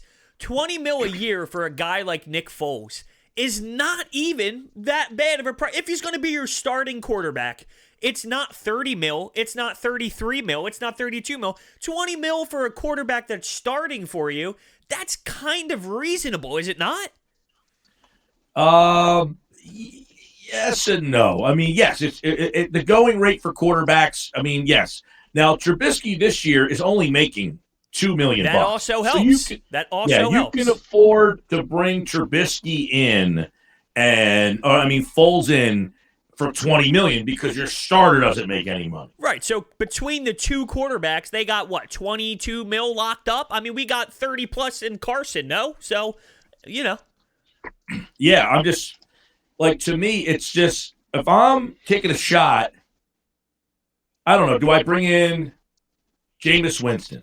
Is he better, or do I just say Foles is safe? Foles has been there. He's won big game. Look, to me, it's just I don't know. I think the Foles thing is just over. It's done. He can't play. I get that, but I would trust Foles over Jameis Winston, over no, you're starting a franchise. You have Marcus Mariota and you have Nick Foles. Which direction do you choose? Those are they're both backups. I know they are, but they've both been to the playoffs. Mariota has taken a team to the playoffs. Correct. Foles has been a quarterback of a team that made it to the playoffs. There's a difference. It's such a unique situation. Think about how well this guy has played in this city. I mean, you're talking Hall of Fame type numbers in certain seasons. You're talking a Super Bowl MVP. He leaves here, and it's just, he looks like a dumpster fire. It's crazy. It's one of the more unique, odd scenarios. The 27-2, that whole year. Then he gets traded away the next year for Bradford. He goes to the Rams. He gets benched for Case Keenum. You could thank Nick Foles doubly because he got beat out by Case Keenum. And then Keenum, because he was the starter with the Rams, got a shot to go to Minnesota. And then, oddly enough, Foles beat Keenum in that game. Yeah, with all this being said, though, I still would take my chances with a $20 million hit of Nick Foles than any other backup quarterback or Jameis Winston or Mariota or anything like that. I still, just based off of, listen, he did win the Super Bowl. He won big games. I'm not one of those guys that says he can do this every time and this is who he is, but he's done it before, and I would feel more comfortable that he can manage a game over Jameis Winston, who will throw 4 interceptions. But hey, he'll throw 4 touchdowns too, but he'll throw 4 interceptions. I'm taking Nick Foles. Yeah, and I'm not saying I would think Winston's any. Winston just, there's more high-end ceiling there than Foles. I know what Foles is. I need the good defense. I need them to make the plays. He's the game manager. And if you're okay with that, then fine. Okay, then the Bears thing makes sense because they have a good defense. And their defense was disappointing last year. But I just, knowing that Trubisky only makes $2 million kind of changes the thought process. If Trubisky, he was the second pick of the draft, was he not? Yeah, they moved up. They moved up and went past a lot of other quarterbacks for him. So how is he only making? Last year he made. Yeah, that's right. This would be his 3rd year of his contract. But why is it so low? Last year he made $152,000. Something doesn't sound right. That can't be right. Maybe he signed a 4-year, $29 million contract with the guarantees including $19 million signing bonus. So that's what they did. They pretty much gave him 19 mil of the 20, whatever you stated, right from the jump, and then his salary is technically nothing. Right. He made $892,000 his first year, $152,000 his second year, and this year he's making $2 million. But let's be real. If we're in his position and you're coming out of UNC, you get drafted that high, and the Chicago Bears say, here's 19 mil up front. Your salary will be low, but here's 19 mil. Come on. It's a no-brainer. You're taking that instantly. Well, the deal was fully guaranteed. He got $29 million fully guaranteed with a $19 million signing bonus. Okay, so it was all guaranteed anyway. Right. So it doesn't matter how it's split up if that's the case. Right. It's just the fact that because he makes so little money, it does make you have the flexibility to bring in a high-end backup. Absolutely. Or he is your backup that's not getting paid a lot of money. Well, yes, that's what yes, exactly. So let's go to the next one on the list. Tom Brady, who, by the way, think about this. He's the all-time winningest quarterback. He is going to the all-time losingest franchise. Right? Yep, that's crazy. That's number one. Okay. So 20 seasons with the Patriots. He'll join the Buccaneers. According to Adam Schefter, he would become the first player in NFL history to change teams after spending 20 years with one team. The question now becomes, what's left for the Patriots? I think that's a really good question because you look at the Bills and look what the Bills did last year. And even though their record was great, they didn't feel like a legit team. You know, like they were good. They had some moments, but it didn't feel like they were a legitimate contender. And who knows if they build off that or not. It is a year-to-year league.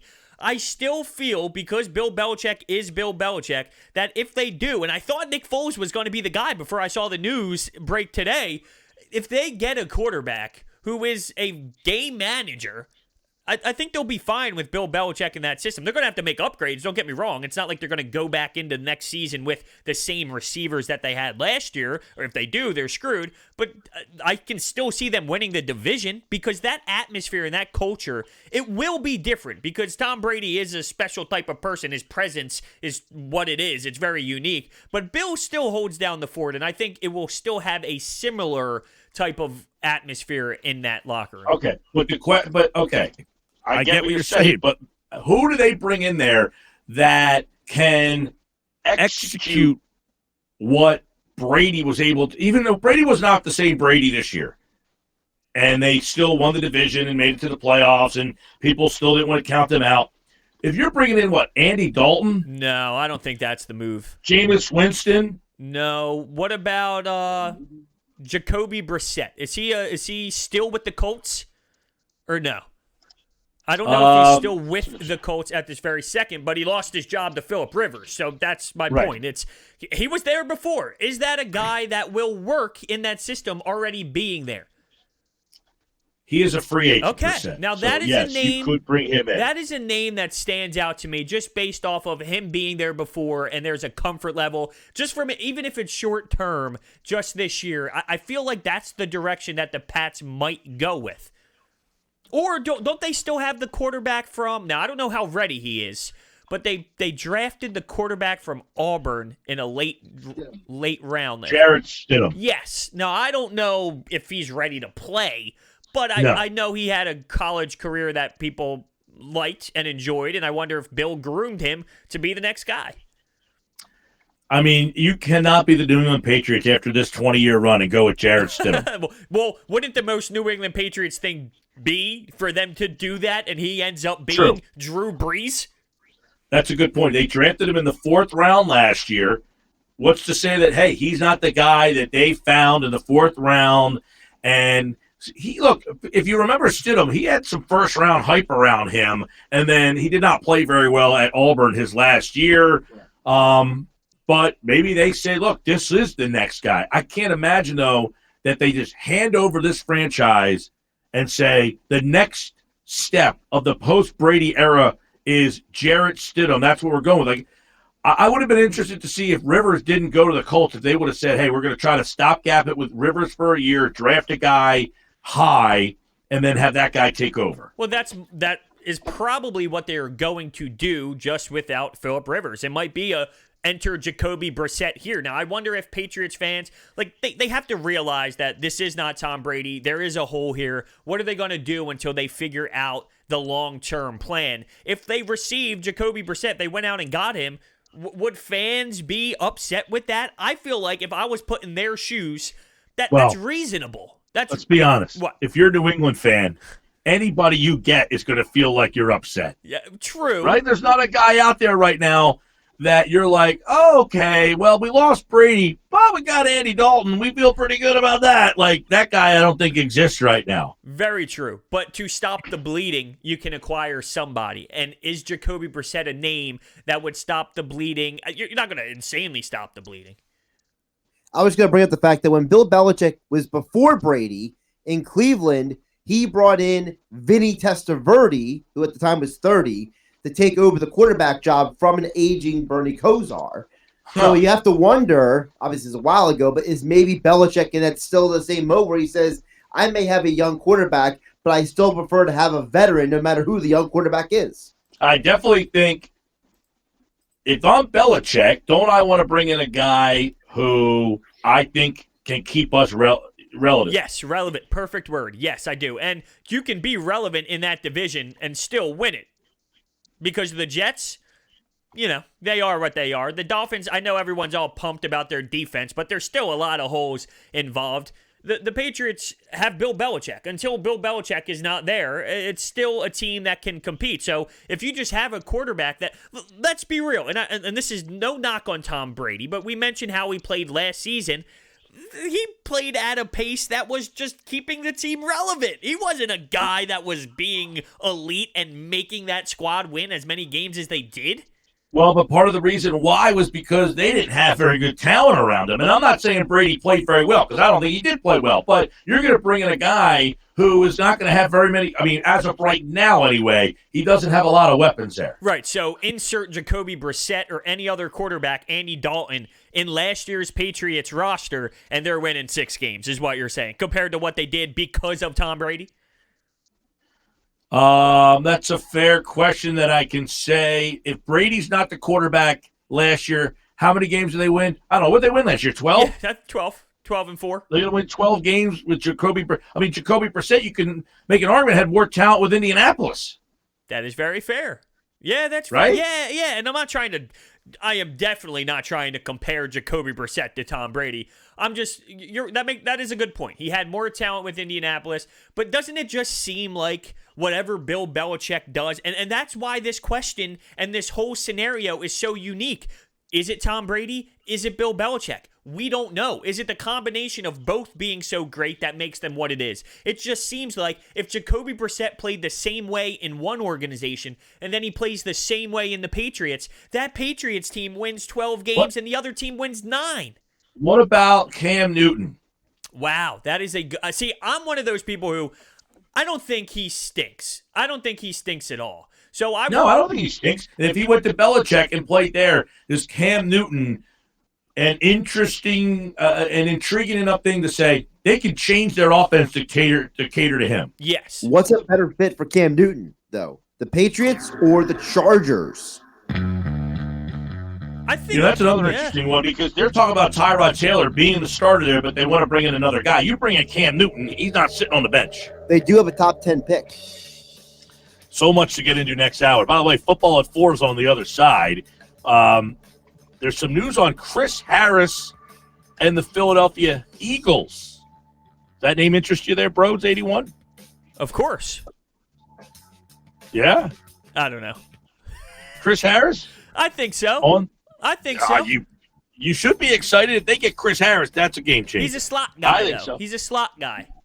Still intrigues me, though. They need help. All right, we'll get into that with John. Plus, Nick Foles traded.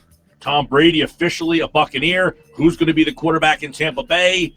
Where does Cam Newton end up? So much more on NFL free agency. Don't go away. This is the Sports Bash. Health Update with Robin Stoloff, brought to you by Jersey Shore Medical Alliance in Summers Point. I was reading. Have him out by 4:20. That would be great. Because he has something to do after that. I was reading Moshe's tweet, and I had no clue who you even asked me who I was excited for. I just said yes.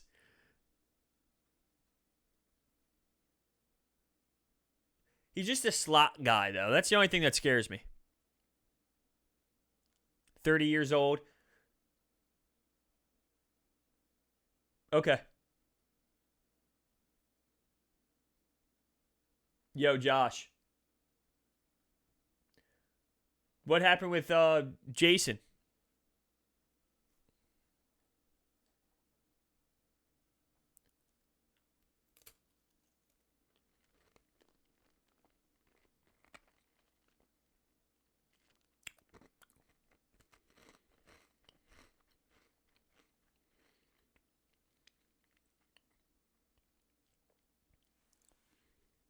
So, yeah, he probably feels bad. No worries. I just didn't know what was going on. Huh. I don't know how I feel about Chris Harris. If he's 30 years old, doesn't that defeat the purpose of what we were kind of going for?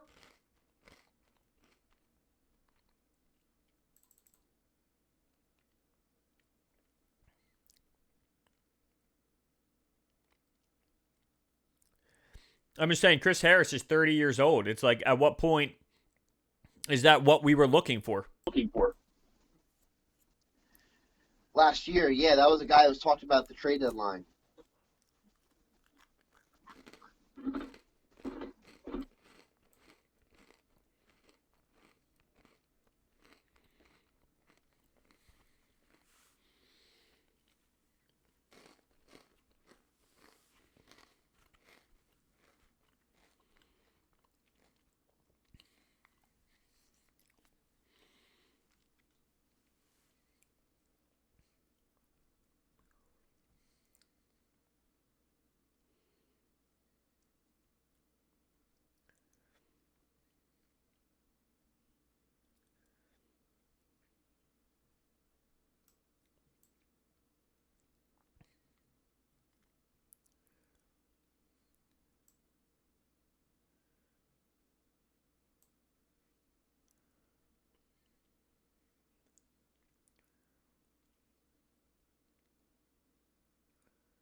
So you think it's possible that tomorrow is could be at your house?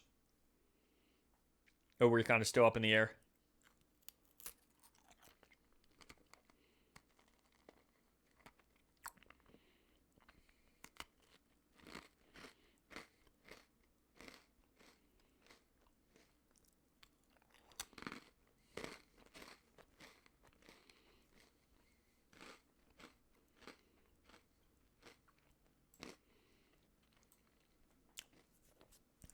Who did the tag team stuff?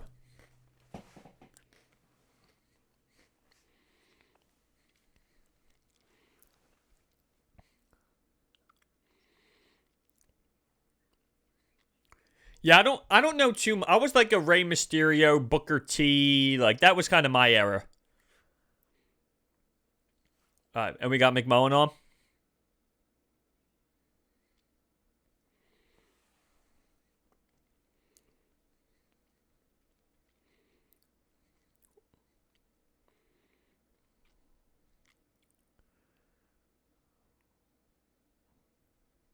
Right. Right.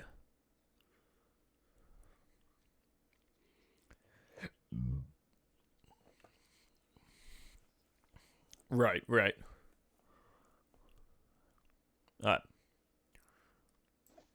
BNJHD, Millville, Atlantic City. 97.3 ESPN presents The Sports Bash with Mike Gill. We're talking Eagles football and all the latest NFL news and notes with 97.3 ESPN Eagles and NFL insider John McMullen on the play-by-play home of the Philadelphia Eagles and NFL football. 97.3 ESPN and streaming everywhere at 97.3ESPN.com. and the 97.3 ESPN mobile app. All right, time now for Football at 4. John McMullen at JF McMullen. He, like all guests, appear via the Boardwalk Honda hotline. So, by the way, I'm watching on Netflix the R. Kelly thing. Disturbing, dude. Disturbing. I don't know how, like, the whole story is just bonkers, but too much time on my hand, and I'm going down that R. Kelly rabbit hole right now, which I almost feel like I got to get out of it. I want to get out of that thing. But I will say this. I started reading the Tanking to the Top book, and then Josh sent it to me last night on Audible.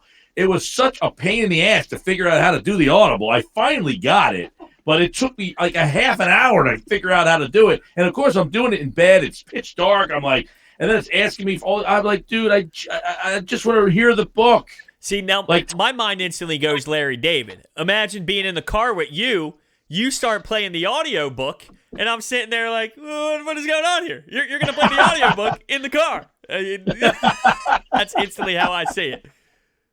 All right, time for Football at 4. John McMullen's with us at JF McMullen, 97.3 ESPN.com. And, John, Jenkins didn't last long. He is back with the Saints. Now, are you aware of the terms by chance? Have you heard anything on the terms?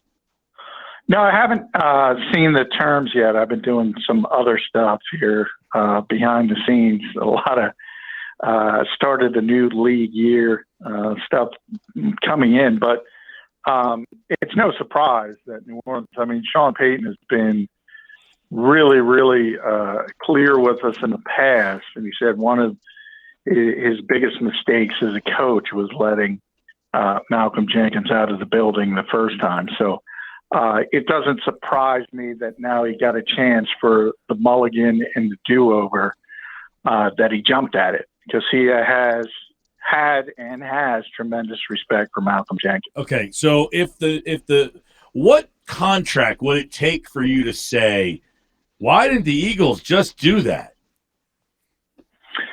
Well, there's been this crazy narrative that Malcolm wanted top of the line money, $14 to $15 million a year.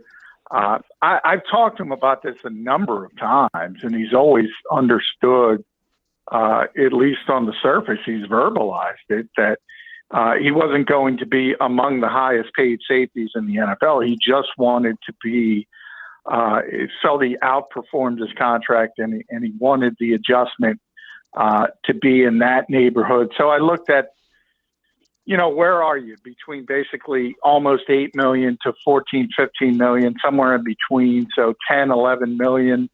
I think he would have come back to the Eagles under that type of contract. So I have to believe the Eagles didn't want to go that high. Yeah, so like we were kind of kicking around. Look, what if he did 2 years at $28 million? I mean, you that $14 million you're saying is not accurate. So 2 years, $22 million.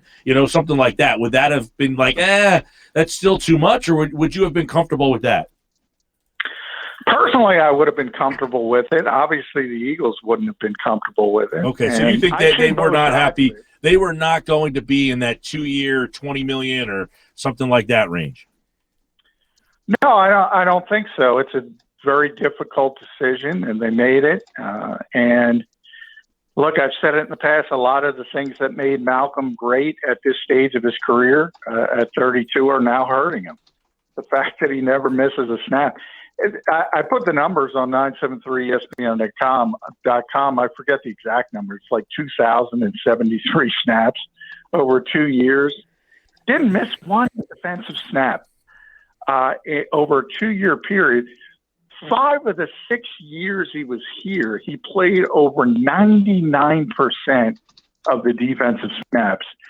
And you talk about all the injuries. All we've talked about with the team is injuries, it seems, for 3 straight seasons. This guy is out there every single play, never mind game. As I said, never mind practice. He doesn't miss a practice.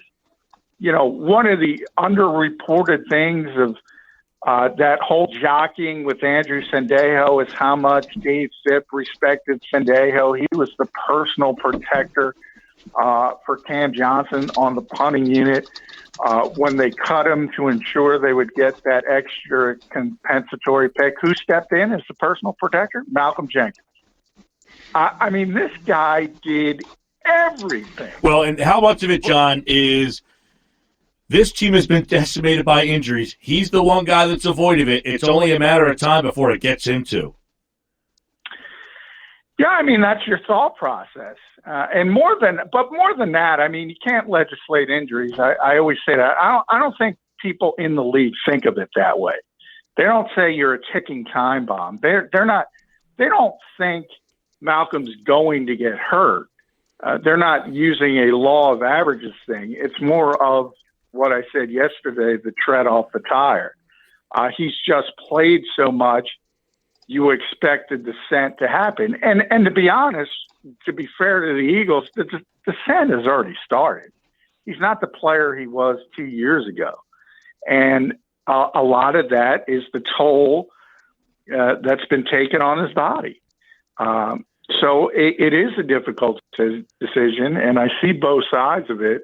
But at some point when you have a player like that, and again, the bigger example is Tom Brady, New England. They finally moved on.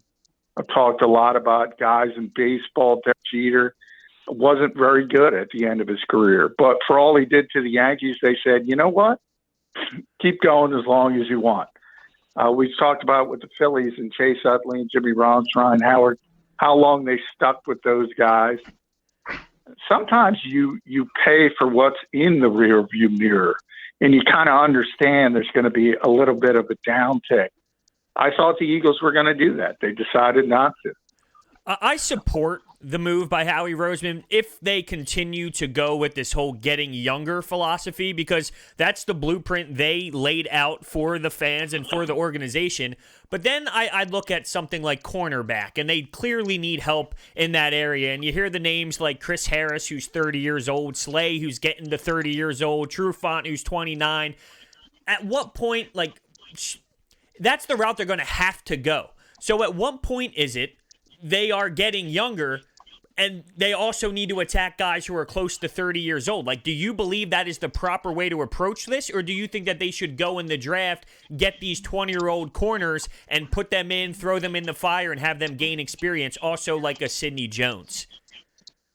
Well, they already have young corners, so I don't know if that's the way you want to go and just add on top of it. It would be nice to, as I mentioned yesterday, to develop the guys you do have, and maybe a different set of eyes, and Marquand Manuel will help to do that. Who knows? But when you say get younger, it doesn't mean your every move you make is going to be youth oriented. I mean, it is the NFL. You have to have some veterans.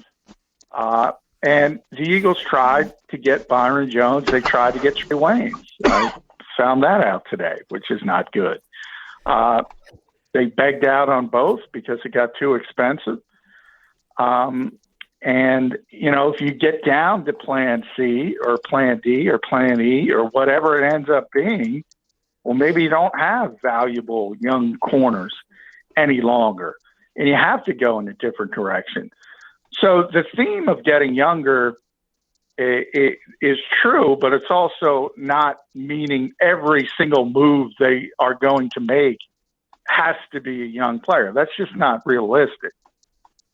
Right, exactly. So we had a guy call in earlier, said, what about Jimmy Smith? And, of course, our both default answer is, well, he's 31 years old. That's not the direction they want to go. But do they look for that stopgap veteran guy? Because they're going to need two corners, right? Unless you're planning on going with Sidney Jones and Rasul Douglas on the outside. You would have to think they're on the lookout for a veteran corner.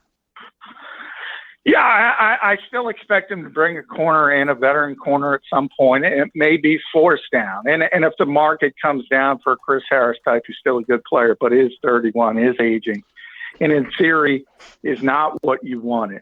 But again, if the numbers come down, would you rather have Chris Harris at a viable $8 million than Trey Waynes at $14 million? I would, even though I want the younger guy in theory.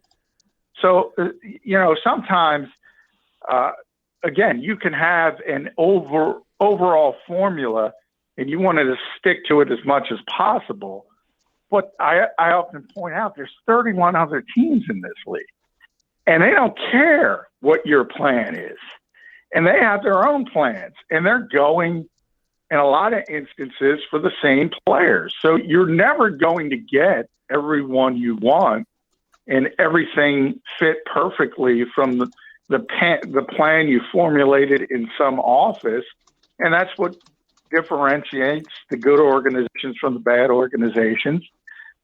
When the curveball comes, the ones who do a good job with it are the better teams. Now, it happens to everybody. What do you think, Troy Rennick from Denver reporting that the Eagles are indeed pursuing Chris Harris? Now, they didn't get Jones. Does that mean we still need to find a guy who is our top corner? So does Chris Harris, would it be a surprise if they were able to figure out a way to do that? Real quick, Josina Anderson is reporting Chris Harris to the Chargers.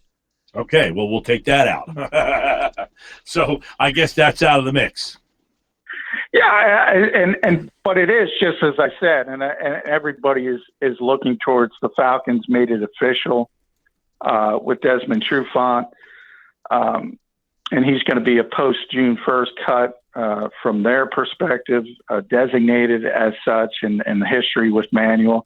Again, he's not the player you wanted. He's not the player. The player they targeted was Byron Jones. They couldn't get him. So it goes that you go down the list from there. Mm-hmm. I'm sure Chris Harris was on that list at some point. So who's left on that list? The Chargers list? Probably went too high, and the Eagles, my guess would be begged off again. Who's left on the list that they would be interested in? Well, just about everybody, because they have such a dearth at that particular position. Logan Ryan? Unfortunately, Logan Ryan would be in that conversation. One guy, a lot of people talked about Waynes, I just mentioned, from Minnesota. Mackenzie Alexander is also a free agent from Minnesota. Now, he's been a slot corner in the past, but a lot of people project that he could be more than that. And he's coming off his rookie contract because he played the nickel, because he technically wasn't a starter, even though, let's face it, nickel cornerbacks in this league are starters now. He's a guy who's young and is going to be a little bit undervalued, and to be honest, is better than anything you have outside. So there are names to be had out there. And the second wave of free agency, we always talk about it. That's where the values are found. In the first wave, you kind of know, it's kind of built in, you're going to overpay for guys. Yeah. And you've seen that. When you see $17 million for Byron Jones, you see $14 million for Trey Waynes. I forget what Bradley Roby got, but I remember going, wow, Bradley Roby got that? To go back to Houston, James Bradbury, $15 million. You want James Bradbury for $15 million? I don't know. No. I don't. I mean, I'd rather wait for the second wave and for the value and a guy like Alexander, I mean, and I have no idea if the Eagles are even interested, but I would think that would be a better deal than any of the names I just mentioned. Yeah. John McMullen, football at 4 at JF McMullen. Here on the Sports Best, by the way, Eli Apple, corner signed with the Vegas Raiders, so that he's out of the mix. Yeah, and he's a Voorhees guy, Yes. so everybody said, well, maybe you bring him back. But anyone who's seen him play, no, I'm out. You don't want Eli Apple. No, out on him. All right, so a couple of quick things here. Now we know. All right, the dust is settled. Jenkins is out. They brought Mills back. They brought Mcleod back. They brought a defensive tackle in here. Where does Howie Roseman focus next, in your opinion? What's the next free agent? Or do they say, you know what? We're just going to wait this thing out. We'll go to the draft and see what happens. No, they're going to sign a number of bodies in free agency. I'm very confident in saying that. But it is going to be the second wave. They are obviously, I think now, probably waiting for the bargains, the more bargain-type players. Receiver is the one position that's pretty clear. They said they looked at that and said, outside of Amari Cooper, there's not really any difference makers on the receiver market. Now, Stephon Diggs is DeAndre Hopkins, but that's the trade market. But when you talk about guys like Robbie Anderson, I mean, those aren't difference makers. And they see the draft, and it's probably the deepest receiver draft in 20 years. They're gonna wait for the draft to get their receivers. Everything else, as I said, they need bodies. Yeah, everywhere. So they're going to sign guys in free agency. This thing is 48 years old. I understand the impatience of everyone, but like what? Know, it's not I just go out and get my own. It's not that long ago where you can look at even Rodney, Mcleod, Brandon Brooks. They weren't first-day signings. They were a couple days down the road. And then if you go to the Super Bowl season and the Chris Long, Patrick Robinson, all of those, LeGarrette Blount, that's second-tier free agency. You mentioned the drafting and the wide receivers, and that's probably where the Eagles are going to look to get their guys, which totally makes sense to me. But because of letting Malcolm Jenkins go, and Mike and I kind of talked about this yesterday, does this now change drafting something else besides a wide receiver in the first draft, in the first round in the draft? Because wide receivers are so deep, maybe you can get a second, third round talent that's still a great wide receiver, but you can go out and get a corner or a safety in the first round. Yeah, I don't know if the Eagles can be that luxurious, so to speak. I mean, if you look at their recent history at the receiver position, the fact that Nelson Aguilar was a first-round pick and JJ was a second-round pick last season, I don't think this team can sit around and wait. If anything, they probably have to go up and get the receiver they really, really do want, especially now that Minnesota traded Diggs and now is 22 and 25, so they're going to go get a receiver probably. Yeah. So I think they have to be proactive at that position. They've made it clear. Adam Schefter was on today, said that's the reason they bowed out on DeAndre Hopkins, because they love the draft so much, which is another story, because there is exactly a 0% chance the wide receiver they get will be DeAndre Hopkins. And I'm going on record, 0.0. So none of that makes any sense. But they got to get a receiver. They got to get him in the draft. They got to get him in the first round. They can't mess around. Real quick, Nick Foles is heading to Chicago. Does he beat out Mitch Trubisky, and does that make them a playoff team again? Yes and no. He's already beat out Mitchell Trubisky. You don't bring in Nick Foles, and even though he restructured his deal at that price, he's the starting quarterback. And you see the history there. John DeFilippo's there. But also Bill Lazor's there as the offensive coordinator. Matt Nagy has a history with him, the head coach. So everybody knows Nick. Look, I joke P.J. Walker would be a better alternative than Mitchell Trubisky. So Nick is going to be the starting quarterback. Does that make him a playoff team in that division? No. I mean, Green Bay is still Green Bay. Minnesota's probably not as good because they've taken so many hits in free agency, but they're still a good team. So Nick Foles is Nick Foles. He's a mediocre quarterback. If everything goes right, they have a chance to make the playoffs.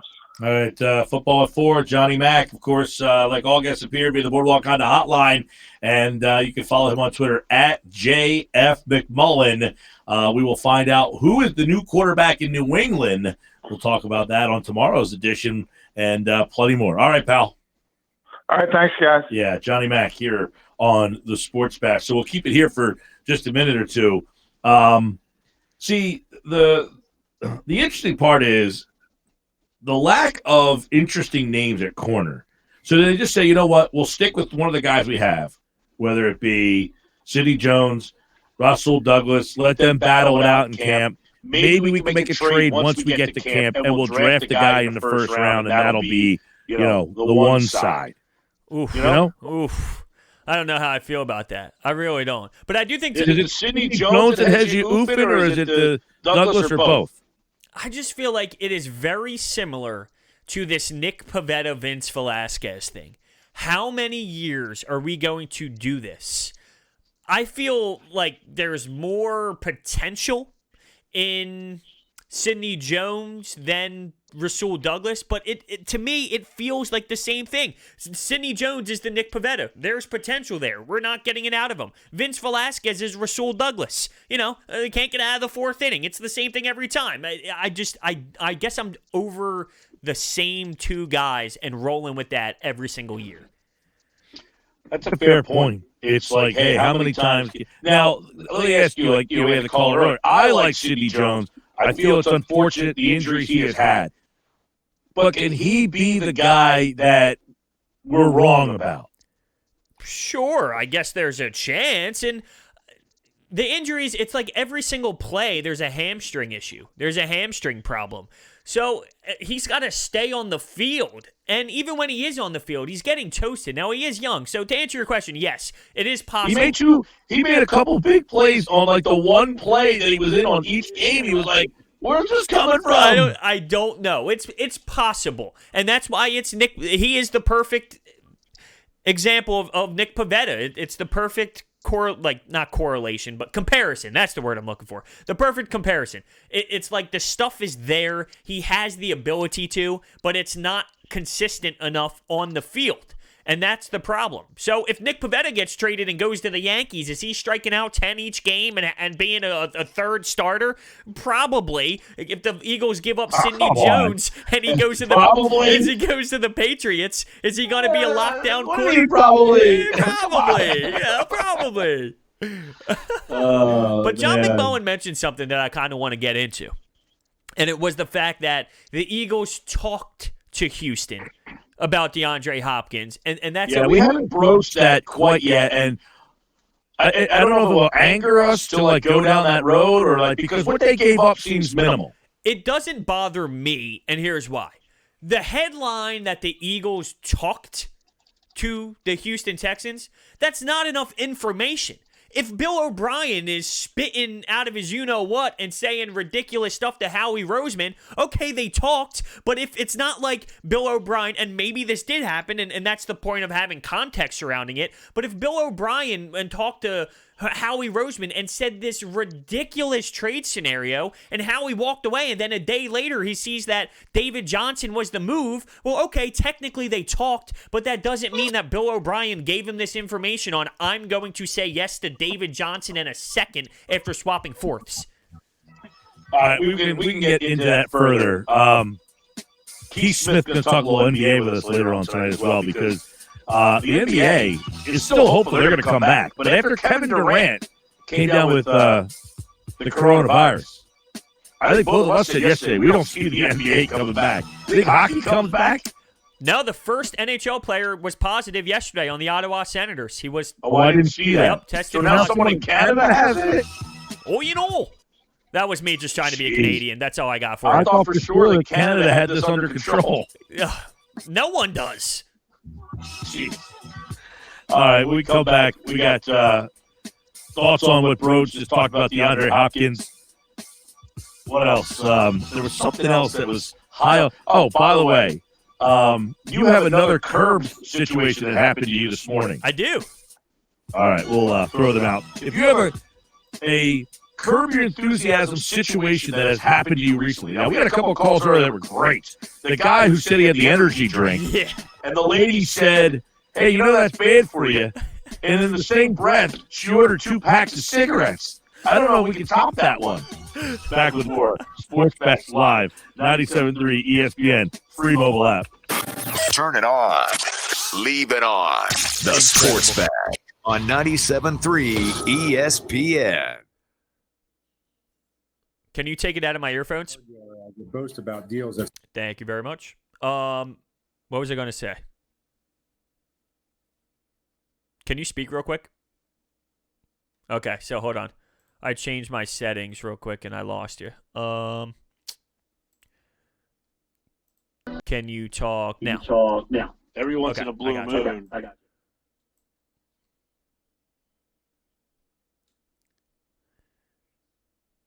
Yeah, I heard it twice. I don't know what was going on, but so there's a lot of conversations right now, not loud conversations, but I guess it's just being brought up. Signing Ertz to an extension. And what does this mean? Like, he's 29. If you sign him to an extension through 34 or so, like at what point are we drawing the line on Zach Ertz as well?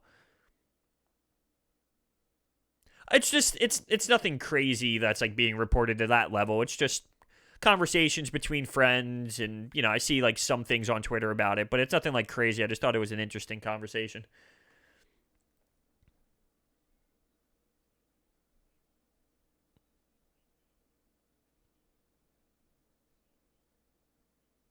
Yeah, absolutely. It looks like it's official. Chargers with Chris Harris. What else we got? Yes.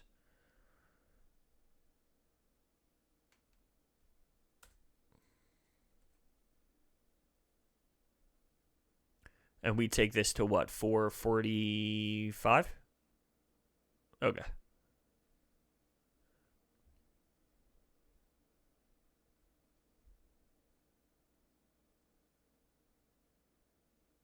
Who is? I'm with Moshe on this move. Vinny Curry was a good 1-year pickup, and if you can keep him again for 1 year, I'm all in for that type of move. But I actually thought Vinny Curry had a decent season last year.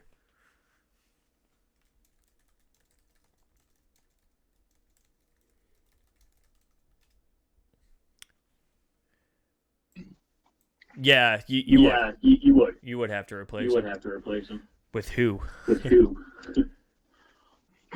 I think we need help at defensive end big time. Like, I'm still not sold on this.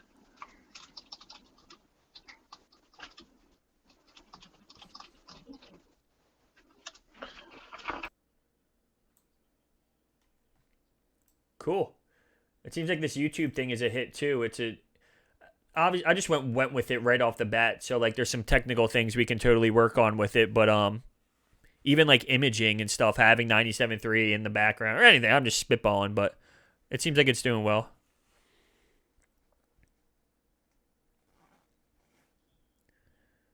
No, not at all. At 2:06, I like tweeted it out. If I tweeted the night before, like, hey, make sure you be aware or be on the lookout for us going live. Would you go after Clowney? Defensive end, not getting a lot of love in the market. We talked about it a little yesterday, but we need help at that position. A major deal? Yeah.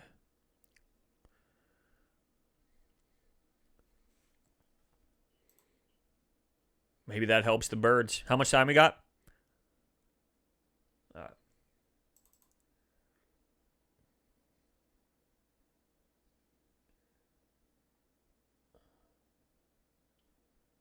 Let's see.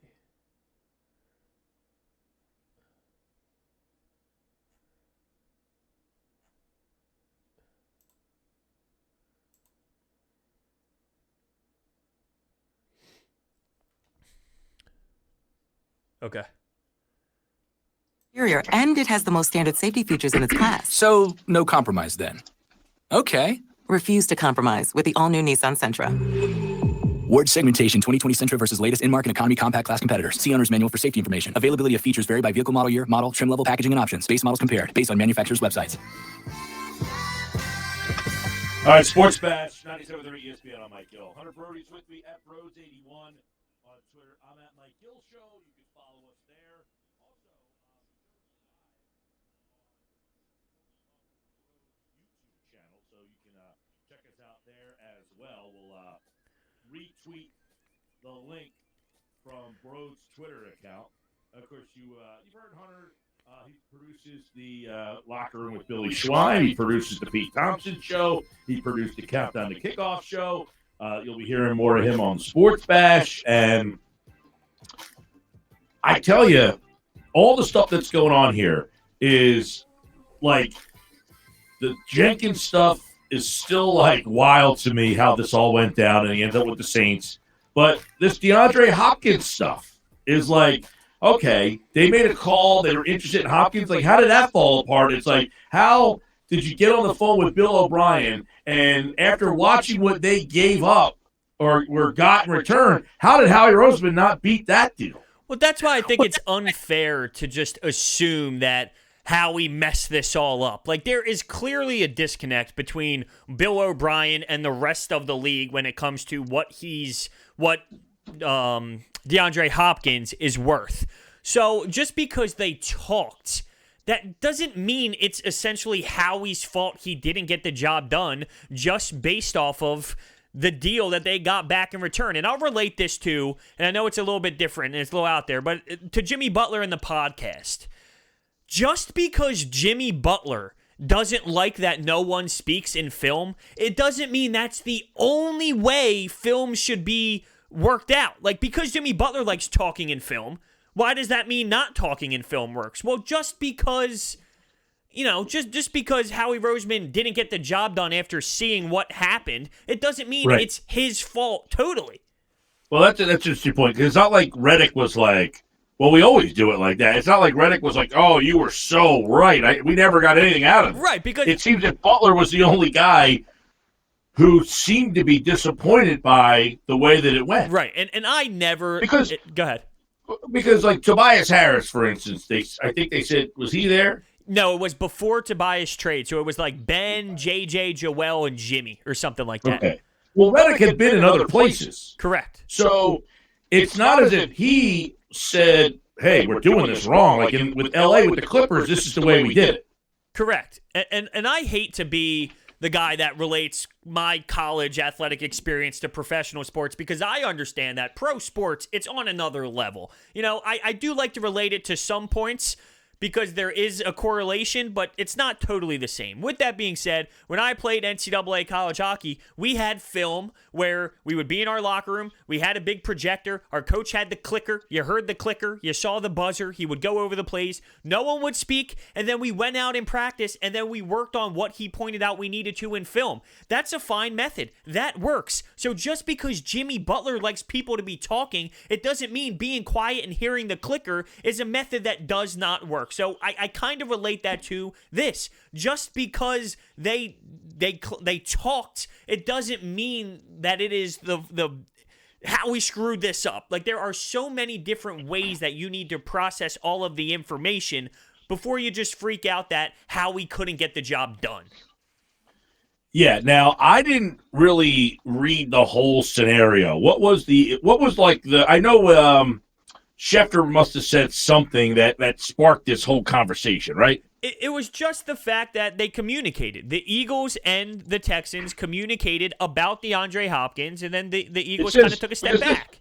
Real quick, this says that Eagles had some interest in Hopkins, backed out of trade talks. So when you read that headline, you're like, backed out? Why did they back out? Like, it couldn't have been because the asking price was too high. Or It was too high, and Bill O'Brien's delusional. Isn't that obvious at this point? Maybe he thought, okay, I am going to get 3 first-round picks for him. I'm going to get this. And then when everyone was saying, what? Is this guy nuts? He went to a friend in Arizona and said, all right, well, clearly I'm going delusional with what I think, so what do you think? And then they throw a package together. All right, so this says the Eagles talked to the Texans but decided against trading for Hopkins based both on what the Texans were asking for and what Hopkins wanted in a new contract. So money played a factor. Okay, that makes sense. So I did read apparently Hopkins wanted somewhere between $18 and $20 million per year. That is what I saw. Would you pay DeAndre Hopkins $20 million per year right now with having Alshon Jeffrey with the dead cap once you release him, spread out through 2 years? Would you sign him for $20 million? After giving up some pieces as well. 27. Him and Carson Wentz would be pretty good. Listen, it would be something that I would really have to sit down and I'm not against it. I would definitely be intrigued if it took a running back, right? Because that's what it seems like it happened. You're Howie Roseman. You have Miles Sanders. So you got to give up. That's all that's left. You got to give up Miles Sanders and $20 million per year on the cap. Do you make that move for DeAndre Hopkins as GM of the Eagles?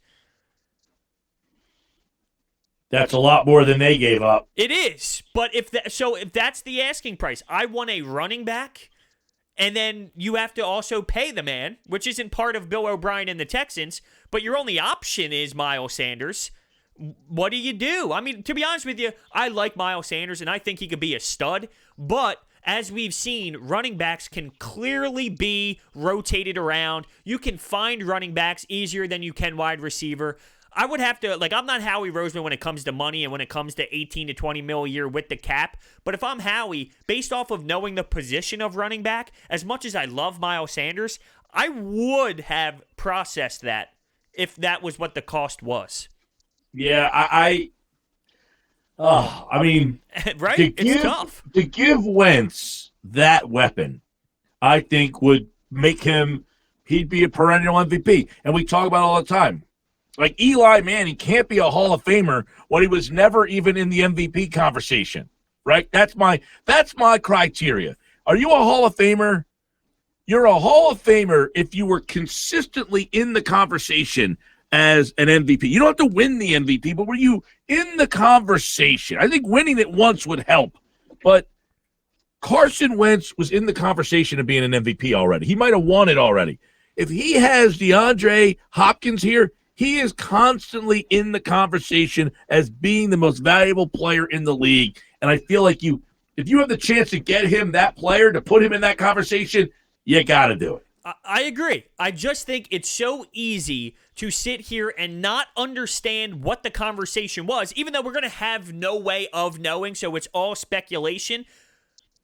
But we don't know what happened. If Bill O'Brien literally came out and said, give me Carson Wentz for DeAndre Hopkins, and then the headline reads, the Eagles back out of conversations of trade talk. Well, I mean, do you blame Howie Roseman? We don't understand fully what Bill O'Brien said to the guy, and that is so meaningful, just like this Malcolm Jenkins thing. We need to know the terms of the Saints to really assess what went down with the Eagles. It's the same thing here. So because the headline splashes, and that's part of media these days, it's, hey, let's get that clickbait. Hey, let's make it pop more than what it is. It might change what really occurred in the talks between the Texans and Howie.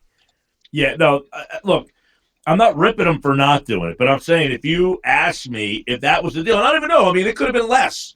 You're right. I mean, Miles Sanders is a pretty. I mean, I don't know that it's fair to say Sanders is better than Johnson right now, but I think he certainly has more. I think it's value. I think it's very fair to say that David Johnson has not been relevant forever. 4 years. That's a long time.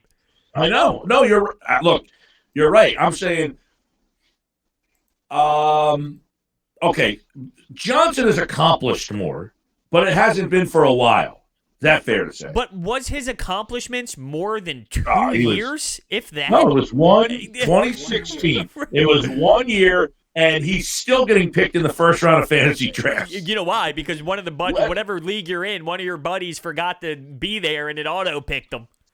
Yeah. Disappointing fantasy owner since 2017, right? I mean, he has not been relative or good. He was okay 2 years ago. This past year, he stunk. I know. So he has not been good. So he's going off of 2016 as, if he's healthy, look what he did. He catches the ball. He can run. But look, let's be honest. David Johnson, the fact that he had the 1 year was a surprise. Nobody knew who this guy was. Right. So are you saying that Miles Sanders are you claiming now that Miles Sanders is clearly better than him? No. Well, I'm saying that I think he has more long-term value than Johnson does. Well, sure. Johnson might have a better, more accomplished resume, and that might make O'Brien feel better as opposed to a guy who has only done it for really a half a year. Well, doesn't that actually hurt a running back having more miles on the tires to be established? If you are more established in the NFL as a running back, that I'm hurts not you. saying O'Brien's right. I think I think like if I was O'Brien and I'm saying, look, I need to get a running back out of this mix, I'll take Miles Sanders. I think and then if I Howie get a said call no from, to that. if I think so too. And if I got a call from Steve Keim over at Arizona and I say, well, I need David Johnson, Steve's probably saying, okay. Yeah, this is such a unique situation.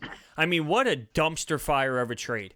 But dating back to the headline, I just think it's unfair to criticize Howie Roseman without knowing. Because we know what got the job done, it's a speculation that I feel like is unfair because you really just don't know what Bill O'Brien said. And based off of his trades, you would think that he wasn't asking for much, but maybe it starts out with him asking for so much that so many teams back out, and then he's kind of handcuffed behind his back saying, well, I got to get rid of this guy, so I'll take on anything. And then maybe you can get on Howie for saying, because you know the track record, why don't you wait until the end and make sure you snap real late at the end and throw something in there? Well, I think that's more of a fair conversation to have. All right, so we will get into we got a lot of text messages we haven't been able to get to, so we'll do that next. All right, let's take a break. Let's let you guys send your texts in. There's a lot we haven't got to. We promise we're going to read them off next. We got a basket of them to get to. I got to tell you, for nothing going on in sports, there's a lot going on. That's because the NFL. Yeah. Without that, we'd be screwed. My boss said to me, what are you guys talking about? And I said, we got more today than yesterday than normal. This is crazy. Thanks to our listeners, because nobody's working, sadly. That's not a joke. That's sad. That stinks. But we appreciate you guys, and we hope that we could be a little bit of a release for you. We want to keep having fun.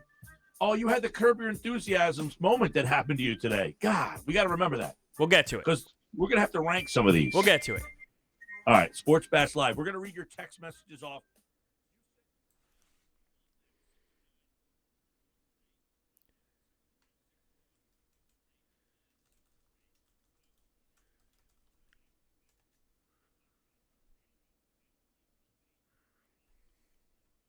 It's the biggest free agent signing since Reggie White signed with the Packers. Wow. Yeah. All right, back with more Sports Bash.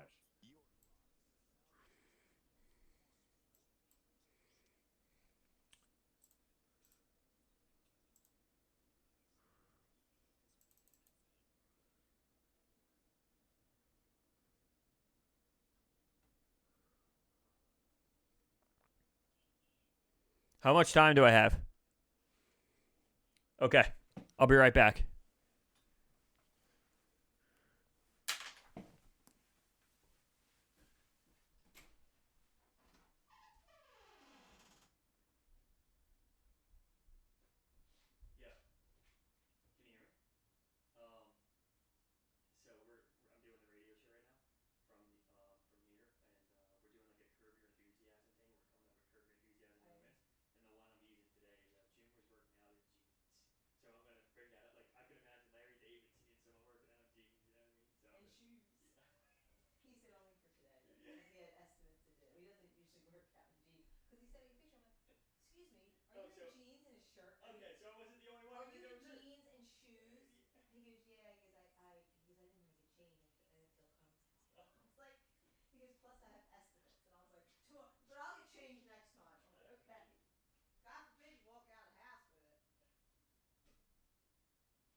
Where are we at here?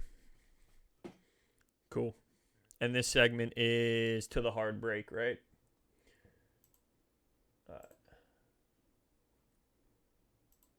Cool. Yeah, so I called Billy yesterday because I was curious what his game plan is. Does he have a choice at some point, or do you think there'll be a time where like 97.3 just says like no for his show? Okay. I didn't know if like Town Square Media would tell him like, hey, we're not having any shows anymore for right now. Okay.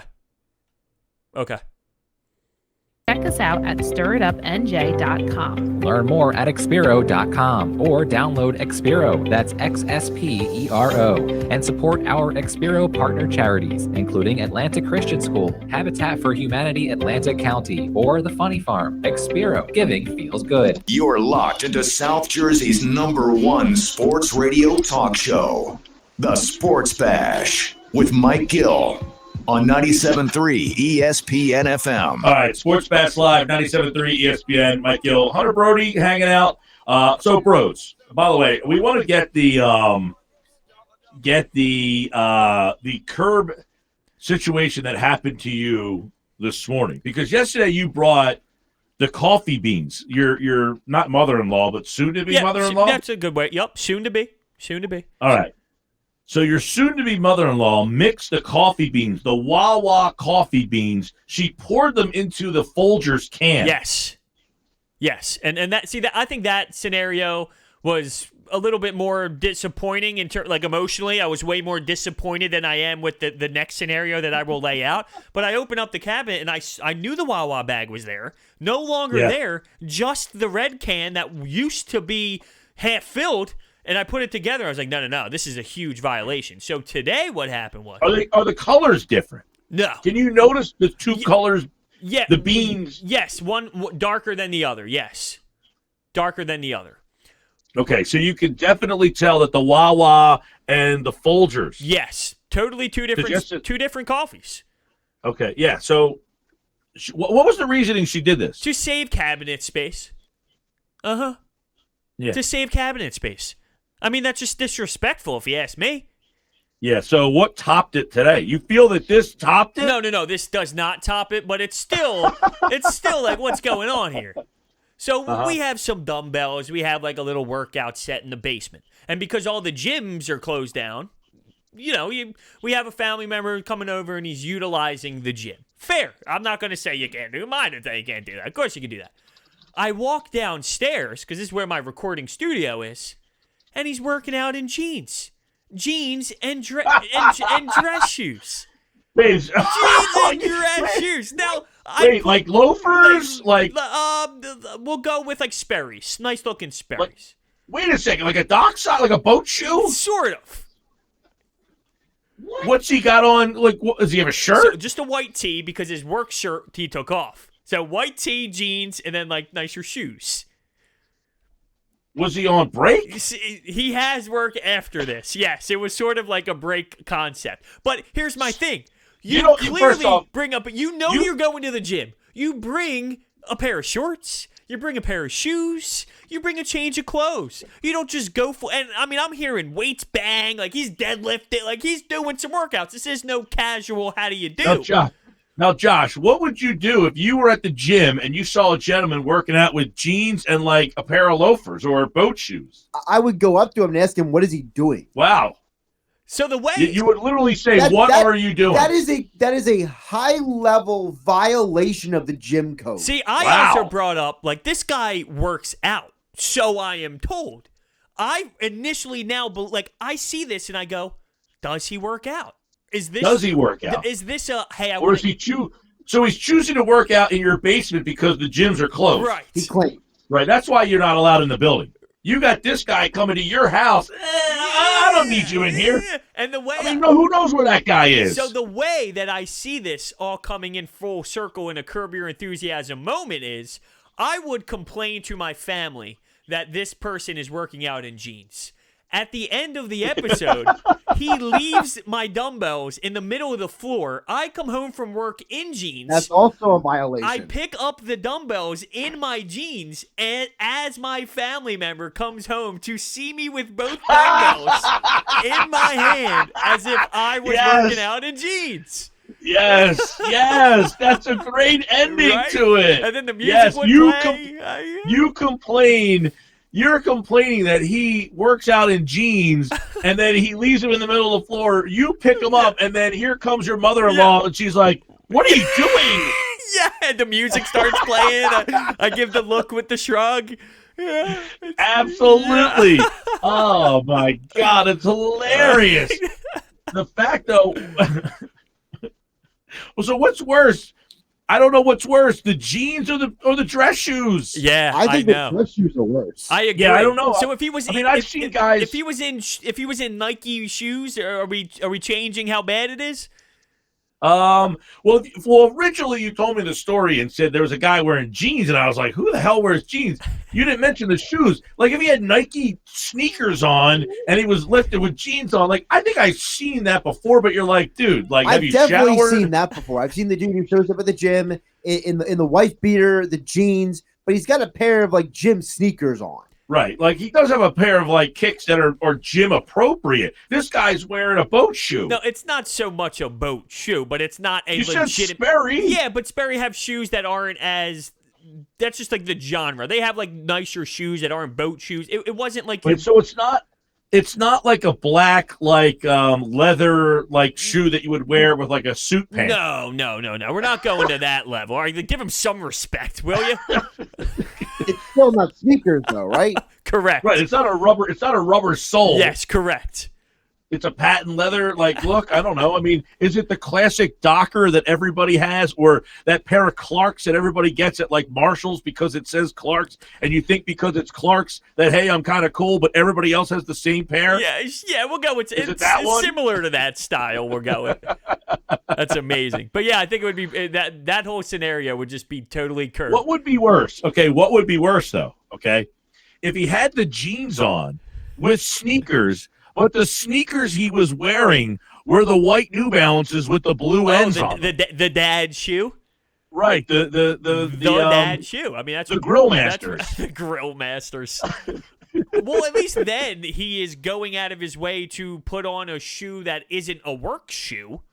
Right? I mean, that's... Yeah, but okay. I need a ruling from the Jim the Josh rat here. If a guy was wearing the Nike or the white sneaker with the blue New Balance end at the gym, does anybody wear them into the gym? Yeah, they're usually gentlemen who are older than me. They might even have some green stains on them from mowing the lawn. Who are older. Wait, it's not even that they're older. It's just a gentleman that has tapped out and said, you know what? I've given up. Yeah, but those people who have those, they mow the lawn in them, they skim the pool in them. Like, you're not getting like a nice white shoe. It'll be green. Yeah, they're also the same guy who wears the sweatpants at the gym. The sweatpants looks like they wear them every day. Well, I'm pro sweatpants because I like the sweat. I go hoodie with the hood. I go like full sweatsuit. Hunter, I'm sure you have more than one pair of sweatpants up. Oh, correct. Absolutely. I'm talking about the dude who goes to the gym and he has one pair of sweatpants he uses for everything. No, well, I went to the store one time and I was looking around for sneakers, and the shoe salesman walked up to me with the white New Balance with the blue end. And he recommended those to me, and I said, sir, you better get out of my face with those things. He was judging you. Maybe you should look in the mirror and say, why did he do that? Judging me. Why did he do that? I was being judged. He thought my foot was too wide for some of the newer shoes. And I was like, dude, I don't care. I'm not wearing that shoe. That shoe is not slipping on my foot. I can't imagine the guy who walks in and says, give me the whites with the blue ends. It's not happening. I'd rather wear jeans to lift. All right, we promise we will read your text messages next. Keep them coming, 609-403-0973. Family is big around here. We're family-owned, family-operated.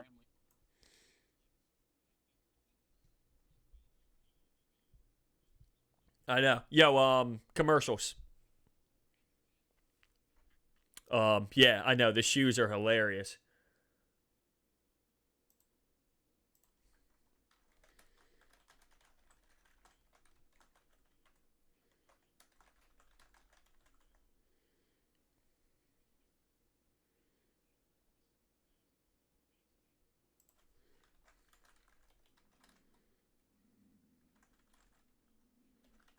Right.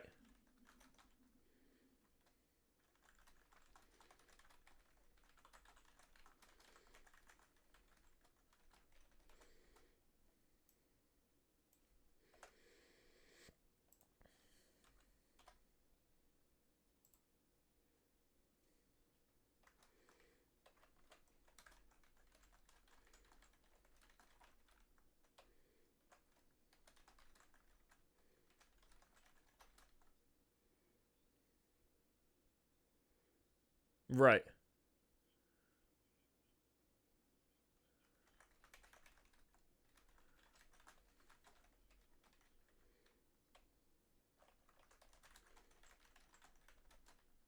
Yeah, no, I think it's a great idea.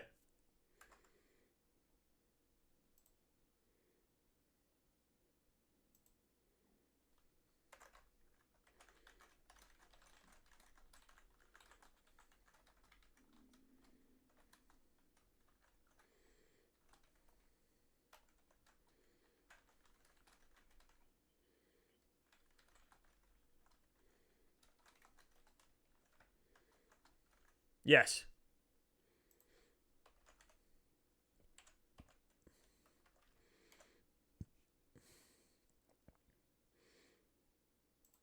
Probably.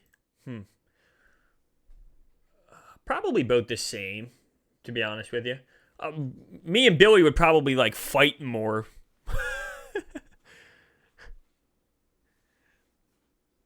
Right. I am not good with movies. That is like a bad spot for me.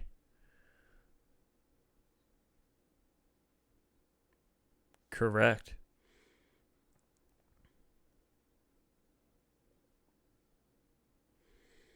Man, I am pissing my pants thinking about that segment. The fact that like I come home and here comes my the family as I'm picking up the dumbbells.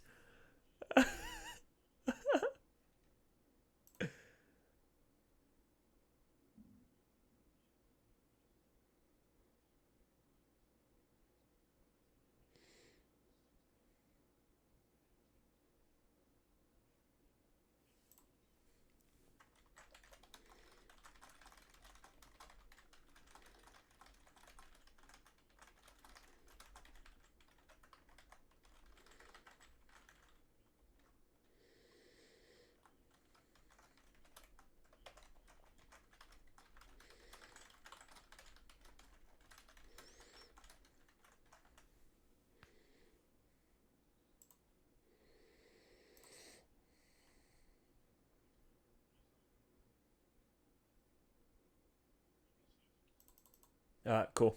And this is we break before we get Keith Smith on, correct? Okay, cool. Okay. Your skill set, so you'll never be making less than what you're worth. Call Mike Rubel, Market President, at 609-645-9797 today to schedule an interview. Kick off a challenging but fulfilling career in advertising sales with Town Square Media Atlantic City. Positions are competitive and won't be available long. Call 609-645-9797 and take success into your own hands today. The radio home of Carson Wentz, Carter Hart, and Joel Embiid. 97.3 ESPN, WENJ, WENJHD, Millville, Atlantic City. This is the Sports Bash with Mike Gill on 97.3 ESPN. Now, live inside the Matt Black Kia Studios, here's Mike Gill. All right, Sports Bash Live, 97.3 ESPN. The drive home from work. Yes, we take you till the top of the hour tonight. And, of course, the NFL free agency period, it started today. And Malcolm Jenkins, gone. He is headed to the Saints. And we still haven't seen the terms of that deal yet. We're trying to track that down. Nobody really has reported what he's going to actually get in the deal. And I think, Broads, that if can't pull your opinion together until you see are we both agreeing on that until you see the terms of the deal, it's hard to say whether they made a good move or a bad move. Yeah, definitely. I mean, because that plays such a big factor. If you see if you see the Saints sign him to 3 years, or say 2 years at 28, you understand how reasonable it was to walk away. If you see a move that says 2 years, 20 mil, do you think differently? Yeah. Yeah, I do too. Yeah. I really do too. And I'm a guy who claims it makes sense logically. But there is one big thing up in the air that will change my opinion if I see something where I question if Howie Roseman could have squeezed it into the equation. All right, we got a lot of text messages that have been coming in. Let's read them off and try to answer them with our listeners out there. 609-403-0973 if you want to text in a NFL free agent question or anything NFL related that's going on. Who's going to be the next quarterback of the Patriots? I don't know. I think that game is a fun game as well. Tom Brady, the Buccaneers. I mean, I still can't even wrap my head around that yet, but he's going to have Mike Evans. Going to have Perryman's a free agent. Yes, so Perryman's Godwin, gone. O.J. Howard. Chris Godwin, yep. Howard, the tight end. So he's got some weapons down there. It's going to be interesting to find out if Brady couldn't play last year because the team stunk or because Brady can't play. I think it's a little bit of both. I mean, clearly Tom Brady did not have his best season, but if he's under pressure because the offensive line couldn't keep him up, and that's one big thing with Tampa Bay. Do they have that type of offensive line that will be able to keep him in the... If he has time, I think he still has the ability to make a throw on the money and put a throw into a certain situation, into a certain window. It just comes down to if he doesn't have the time, well, then he's going to fail miserably, and we kind of saw... Isn't that funny? I was just about to say we saw that last year, and I said failed miserably, yet they won 12 games. They went to the postseason. Is that really failed miserably? Guys, what goes around will finally come around, and teams are going to love whooping the Patriots next season. So that's interesting. Do we now believe that the Patriots are just going to be the... I don't think they were 12-4 because Brady was great last year, though. I agree with you. I don't think they're going to fall off. And factor in, listen, I know the Dolphins right now is what the Browns were last year. Wow, look at all these players the Browns have. It didn't really work. And I'm not saying it won't work in the long run, but when you look at the Dolphins, everyone's so pumped and proud that they made these moves, which is an upgrade, but... What are the odds on the Browns? I got the odds this morning on... I want to see what the Dolphins have gone to. Right. How many like a win total? Yes. Do you see like 6-10? 7 and 9 might be too much of a jump. I mean, they're still actually no. To win the AFC East, New England is 10-11, Buffalo is 7-4, the Jets are 13-2, and the Dolphins are 10-1. The Dolphins have gone from 20-1 to 10-1. Well, that's a significant jump, but when you relate it to the rest of the league, the rest of the division, it still shows that they don't really have that much of a chance. You still got to factor in who's throwing the football. I was saying for the Dolphins? Yeah, for the Dolphins. Did they bring Fitzpatrick back? That's my point. I mean, a good journeyman, but is that the guy who's going to be winning the division? Well, who's in that division? Who's better than him? Darnold? Josh Allen? Jared Stidham? I guess you're right, but if you're asking me, the Dolphins with their coaching staff, who I thought did a decent job, especially with how things finished compared to where it started with, I would rather put my money on Bill Belichick winning that division with a quarterback we don't even know, an unknown quarterback, over the Dolphins. We're about to fight. By the way, Belichick's 68 years old. You know what always fascinates me? Pete Carroll's age, seeing him on the sideline. Every time I see him, it blows my mind thinking about his age. Pete Carroll is like an energetic version of, Richard Lewis. Can you imagine Richard Lewis on the sidelines with the headset on with just a stone face that doesn't have any expression? Tim from Millville. Hey, guys, who has a better record this year, Patriots or Buccaneers? Oh, man, the Bucs playing it tough. I mean, they do. You're playing the Saints twice. I'd say tough, but the Falcons and the Panthers this year were not very good. I still think the Panthers are an unknown because of the new coach. And Teddy Bridgewater. Yeah, but Teddy Bridgewater, I would still look at the Panthers and say they're better than the Dolphins and the Jets. Would you not?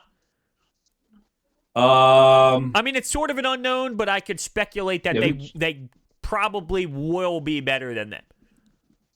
Oh, man. The Jets actually played decent down the stretch list. It's just one of those organizations, though, that, like, it's the Jets. It's you're right. The You're Jets.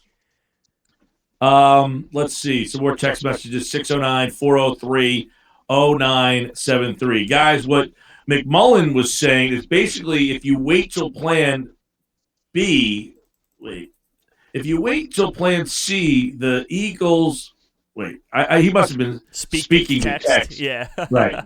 For cornerbacks, then we'll be picking, 5th pick overall in the draft next year. Apparently he's saying, I can't make it out. I'm sorry.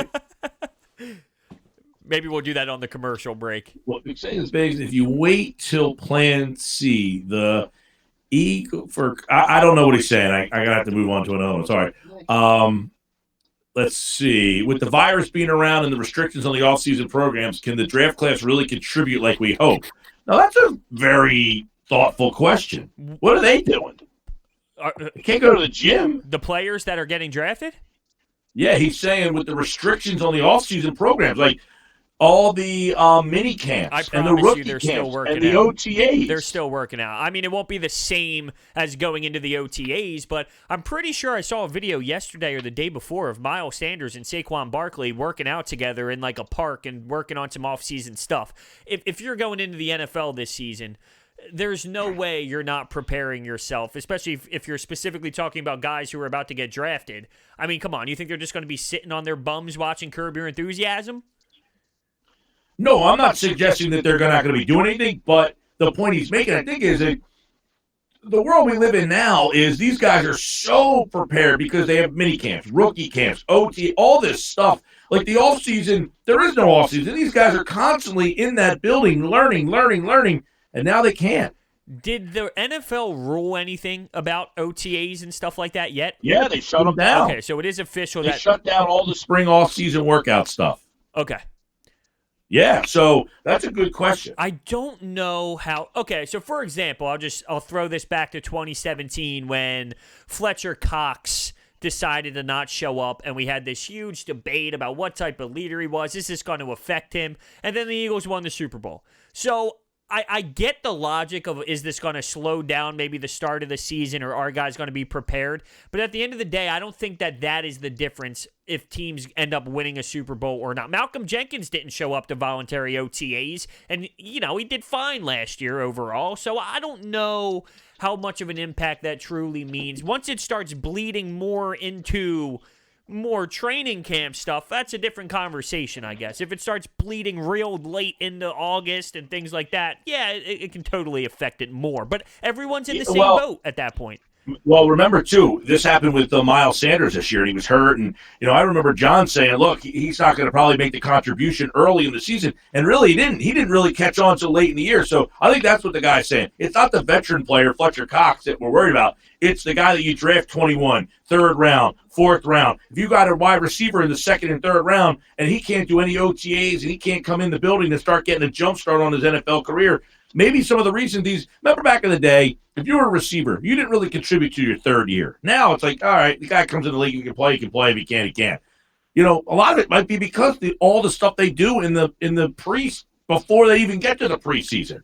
Definitely. Now, I will say with Miles Sanders, maybe the injury played a factor. You can say maybe some stuff before, the OTA stuff played a factor as well, but I think experience and just playing the game is what developed him into the player he was. There were times where he didn't understand what gap to hit, or he was trying to bounce everything to the outside, and as a few weeks went on and it went to like the middle of the season, he just hit a totally different vibe in his game, and he was just so smooth, and he hit all the right gaps. And I think that just came with experience, not so much missing time due to the injury. It just came with understanding how this league is different than college football.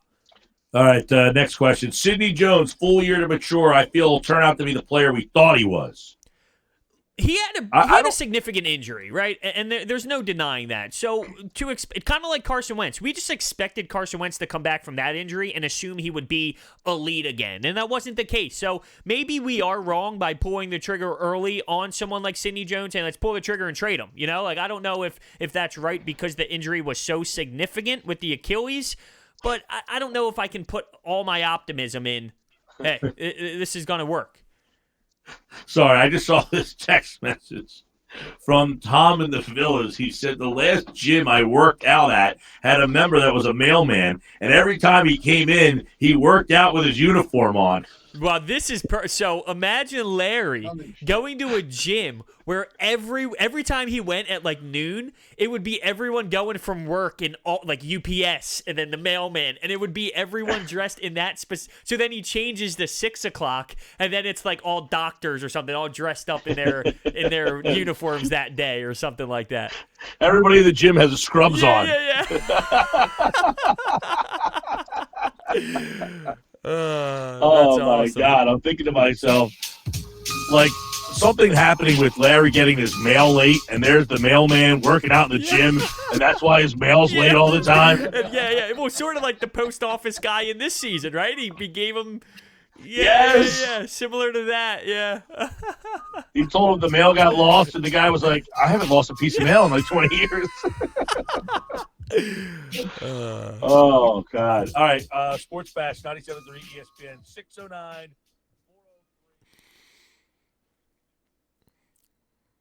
We have a lot of coverage on the Eagles off season on our website 97.3 ESPN.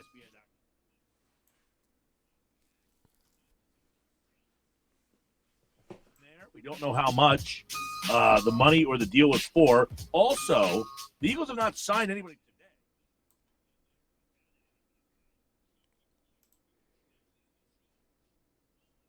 Who could be the next member of this team? All right, when we come back.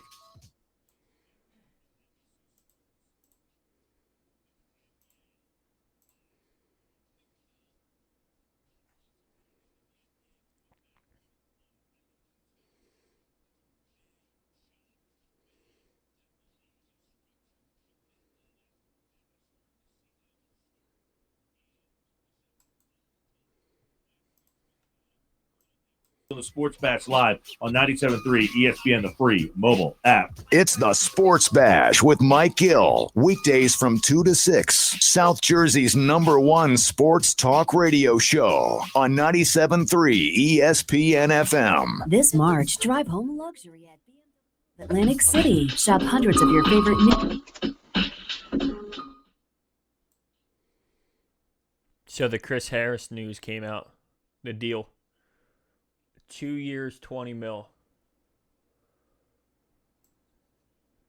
So 10 per. Yeah.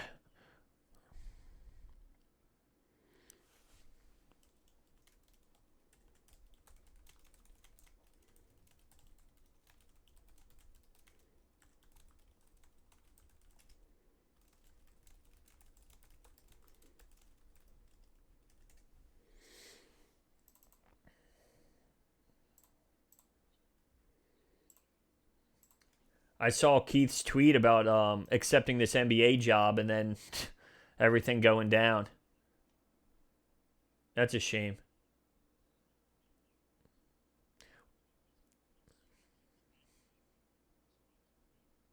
That's interesting. So he worked for Yahoo, and then he took a job with who? Okay. Oh, cool. Okay.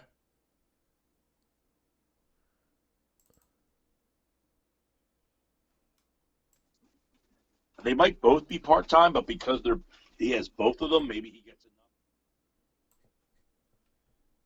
Sure. Yeah, that makes sense.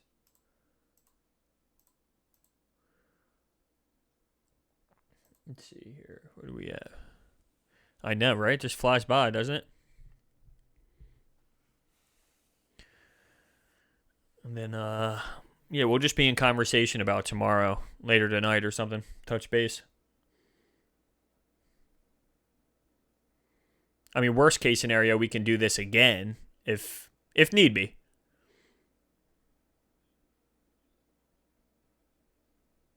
Right. I think it's crazy that this is even like, you know, how this even is a thing. It's like, yeah, I'm just in my basement on the radio, you know? It's pretty crazy how the technology can make this all work. Yeah.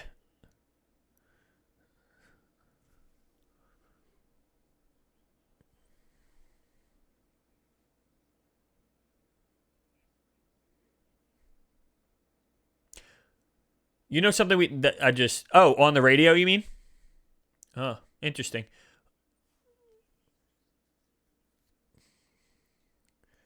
I'm actually going to have on Daryl Reynolds on, because he works with people that I'm like circled with and we're like trying to help each other out. So I'm going to go on his show. He's going to go on my show, and we're going to have the conversation about senior athletes getting another chance. And I think he's pro seniors getting that chance. So it should be pretty interesting.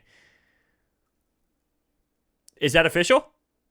Oh, how about that? Looks like Broads knows what he's talking about.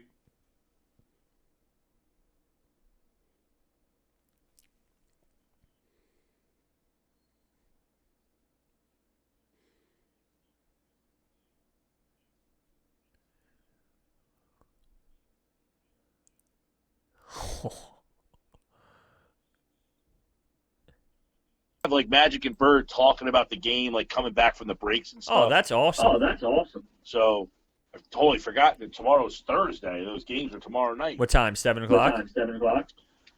8. Oh, okay. Okay. So what are you playing from 6 to 7, best of, 7 to 8 ESPN? Yeah. All right, let's do it. Word, nightgown. If you ask me, it sounds less like clothes you wear to bed and more like things you say to your clothes. Good night, capri pants, sleep tight sweaters, nightgown. We've got a big day tomorrow. Now a weird word I just made up. Flotection. It sounds like great protection for your new home through me and Progressive, and that's because it is. I said good night, capri pants. Go to sleep. Save an average of 17% on car insurance when you bundle home and auto through Progressive. Progressive Casualty Insurance Company affiliates and other insurers. Discount not available in all states and situations. Turn it on.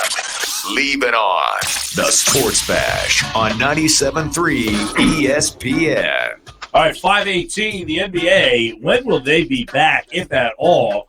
You know, we talked about it yesterday, bros. The Kevin Durant news was almost like, all right, Kevin Durant, okay, it's not that Kevin Durant's more important than anybody else playing this year.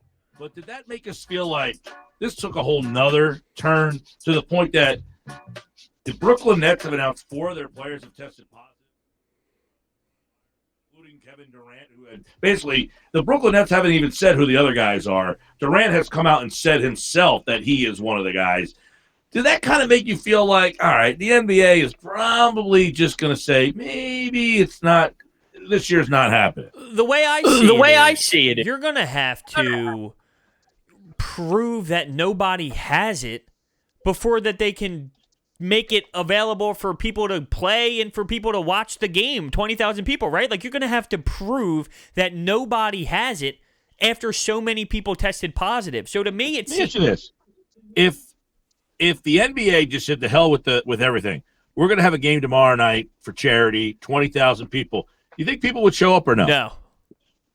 Would you? Would I personally? Would you personally go? No, but I think there's enough knuckleheads out there that still don't think this is anything big, and they're like, why can't we go out and all that stuff? I'm sure maybe there would be people there because there are people who just believe that this is nonsense, which is ridiculous. So sure, maybe there will be people there, but I don't know. I don't know how you, like, personally, I don't see how I would be able to put myself in that position. So, like, when the NBA, like, all right, let's bring Keith Smith in. Yahoo Sports covers the NBA. NBC Sports Pro Basketball Talk covers the NBA. He's with us now on the Boardwalk Honda Hotline. And, you know, Keith, once the Brooklyn Nets get 4 guys, one including Kevin Durant, I mean, do you think that changed the mindset of the league, or are they still business as usual? If they can get the okay from someone to go, that they're going to go? Well, they're going to go, but they're just not going to get that okay for quite some time. It's going to be a while, and they're not going to go until they get the okay. And really what happens is anytime you get one of these positive tests, it's at least a minimum of a 14-day window that you're going to set everything back by. So now we're 2 more weeks away, which is still within the timeline that they said. They will not start anything up before mid-April at the earliest, but the NBA, through every conversation they've had, they're making arrangements that it's going to be much longer than that. They're just deciding at this point whether they can save this season or some portion of it, or whether it's best to let this one go and start next year on time. All right, so the possibility of them coming back, before June. I know Bobby Marks tweeted this out. We had him on Tuesday's show. He laid out a timeline that I found to be kind of interesting. And it was kind of like a mid-June start of the playoffs. So I want to start there. Do you think the NBA can come right back and just go right into the playoffs, or do they have to? I mean, there's like 20 games left. Should they, play a couple of those games to get ready? I mean, to come right back and play a 7-game series just seems to be like really pushing it a little bit. Yeah, no, they'll come back, I would think, and play at least a couple of games to kind of get guys back in the rhythm of playing and come back, because you're going to come right back and jump into the playoffs. Clearly, they're not going to be the immediate playoff intensity like what we usually see, but that's where guys, I mean, we saw this in the lockout season. Guys start having soft tissue injuries and everything else. That's what trainers have told me they're worried about whenever it is that the league comes back is these guys are, even if they are working out, they're not going 100 miles an hour. They're not going 100%. And that's what they worry about is those soft tissue injuries, hamstring pulls, rolled ankles, those kind of things. And that's what takes you out of it. So that's something that I think they're going to be on the lookout for. And I think the league will do something to prep them with, a couple of weeks of games, maybe 4 games for each team or something like that to lead up to it. Kind of the teams will treat it almost like a mini preseason, and then that'll get us right into the playoffs. And the question is whether those playoffs are normal 7-game series, abbreviated series, back-to-back during the playoffs, which don't happen, what that's going to look like, that all kind of depends. Yeah, I mean, he mapped out a mid-June start of the playoffs. Early August would be your NBA Finals. End of August is when your draft starts. September 1st, you're right into free agency. And then you would do a fall league in the early September. Training camp opens 2 months later. And then Christmas Day is when your season opens. And you run that to mid-June. And that's when your season ends. Now, we know that the Atlanta Hawks ownership group basically said, why not do this? Why not start December 25th? Could this whole thing be the template and the precursor to get the NBA on that schedule? It could be. It could be something that the league says, hey, let's take this adverse situation and try it. One of the things I think we have seen with Adam Silver is he is open to different things and trying different things compared to previous commissioners. The ownership group now is a little younger. It's newer guys who are, in their business world and their business backgrounds are open to, experimentation and trying new things. So I think that is, leading into this world where the NBA isn't going to say, hey, it's always been kind of a October to June sport. Maybe we should be December to August. Maybe that's the better window for us. And I think that's where it'll get really interesting is if they use this as kind of the springboard into, all right, let's try it next year and see what it looks like and then go back. The problem is once you try it, it's really hard to go back the other way unless you're going to do an abbreviated season on one side or another or an abbreviated off season, which that's something they'd have to, all of it really, they have to collectively bargain with the union because it's all going to be open to negotiation. But that's a concern there is, all right, if you don't like that, it's going to do a little bit to unwind it and get it back to the way it has been. Now, you touched on the direction I wanted to go with the CBA. Isn't there something that protects these players? If the NBA wanted to go and start back up and push this thing into August and September, isn't there something in the CBA that would protect these players to not playing so late if something like this was to occur? I mean, technically the players could say our contracts run out on June 30th. That's the league year that we're paid through, and that's where everything ends, and they could push that. That's why, this is why the league is coming out as well as the Players Association, and they're not doing it jointly. They're both doing it separately and saying, we're working together on this. Neither side wants this to go sideways. Neither side wants this to be, contentious at all. We saw this is a league that's 6, months in advance of their collective bargaining agreement being due to come up. They had already, bargained a brand new one and had it already in place and ready to go. So these guys are really, they're working together. They want to make sure everything happens the way it should. So the players could get there, but I don't think it's going to get to that point. They'll have things agreed to and worked out before anybody, is chirping and barking about it. Yeah. So on the start of Christmas Day and all that stuff, is this something that you think has support? I mean, will people look at this and say, you know what, this actually kind of works, and let's go down that road and let's just stick with this? Yeah, there definitely is. There's a handful of owners who have that support. Challenge is going to be TV. The TV contracts, especially the regional sports networks, they like having that program midweek in the fall. Because although I know we like to say football is king, football is still centered around Saturday, Sunday, Monday. I know there are the occasional college games that pop up on every day of the week now, but it is really there. On those Tuesdays, Wednesdays, Thursdays, and Friday nights, that's where they want to have the NBA games that the TV does, and the regional sports networks want those because they really heavily rely on those. Some of those have overlapping contracts with Major League Baseball. So if you're pushing into basically the bulk of the baseball season, now you're pushing right up against them, and that's going to be an additional challenge of, all right, well, we've got a contract with this team and this team. Right now, there's a little bit of overlap, but not so much that it's not able to be worked around. So that's going to be the challenge, is getting the TV networks to buy in that, all right, we agree that this is the best thing. Now, maybe they do because maybe that gets more eyes on their games. Later, when basketball is kind of the only thing going on up against hockey, which it doesn't have the national following that the NBA does. So we'll see ultimately where that goes. But there's a lot of hurdles to work through, but there is support from the ownership group. The players have chimed in and seem like they kind of like it. So I think it's at least a conversation point that's going to be heavily discussed. Yeah, that's a point that I don't know that it's been brought up, is you're right. I mean, if you're playing NBA basketball games in the middle of the summer, April, May, June, and let's say here locally the Phillies are on NBC Philadelphia, when the Sixers and the Phillies play at the same time, what happens to that other game? There is a secondary channel here, NBC Philadelphia Plus, but I guess those regional networks, that's a great point, Keith, that really hasn't been discussed, of who would win that battle between an NBA team and a Major League Baseball team. So that could be a big hurdle here, huh? Yeah, absolutely, because neither one's going to want to budge. They both, the RSNs pay a lot of money to both of them. And baseball has historically been what they live off of from really, let's call it mid-April through all the way through the rest of the regular season. And then the NBA slides in there. I know some of them are the same ones that broadcast the National Hockey League, and they'll pick up. But that's where they're going to have to figure that out and make it work, because that's going to be a big, big question. And I think you ultimately come back to who's the bigger draw if we're the RSN, who goes to that secondary feed.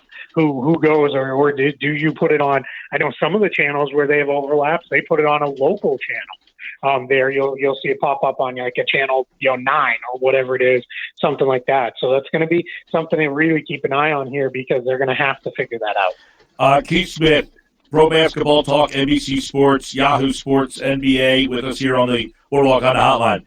Your best guess, if basketball comes back, will a building be open for fans to watch? Or are these games, no matter what, regardless if they get this back up on its feet, being played without fans in the building? All right, much to my mom's chagrin, I am not a doctor, but I'm going to play that a little bit because I think what the NBA is going to do is they're going to default to whatever the guidance is of the medical organizations. If they say you can't have more than 50 people, there's no way to put on an NBA game with less than 50 people. And I know fans are screaming and yelling about that. I hear them every single day on Twitter. But the reality is you're already to 50 by the time you count the players, coaches, trainers, and game officials. That's before you have any broadcasters, and before you have anything else. And people have said, we'll limit the teams to only 10 players each team. They're not going to completely change the way games are structured and played just to try to get games in. So I think what you're looking at here is they're going to wait. And because of that, I think we're going to see it be held until we kind of get the all clear or mostly clear.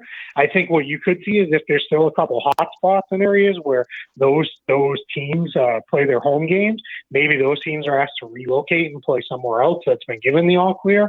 But once that happens, that's when I think you're going to see it opened up. So because of that, I think you'll only see it when fans are allowed. Wow, that's interesting because, you had, I guess it was Woj a couple of days ago that reported that, that they're working out a plan that games would return without fans, possibly in smaller venues or practice facilities. I know you're in Orlando. I can imagine them using that venue that they play summer league in, stuff like that. I mean, so that will be it. I mean, the whole thought of playing these games with, like, I don't know, like, I'm watching some of these WWE events, and there's not anybody in the crowd. It's just bonkers watching them, like, try to do their thing with nobody there. That to have the players play with nobody in there, it just seems like it just feels like a lost season without the fans being in the buildings.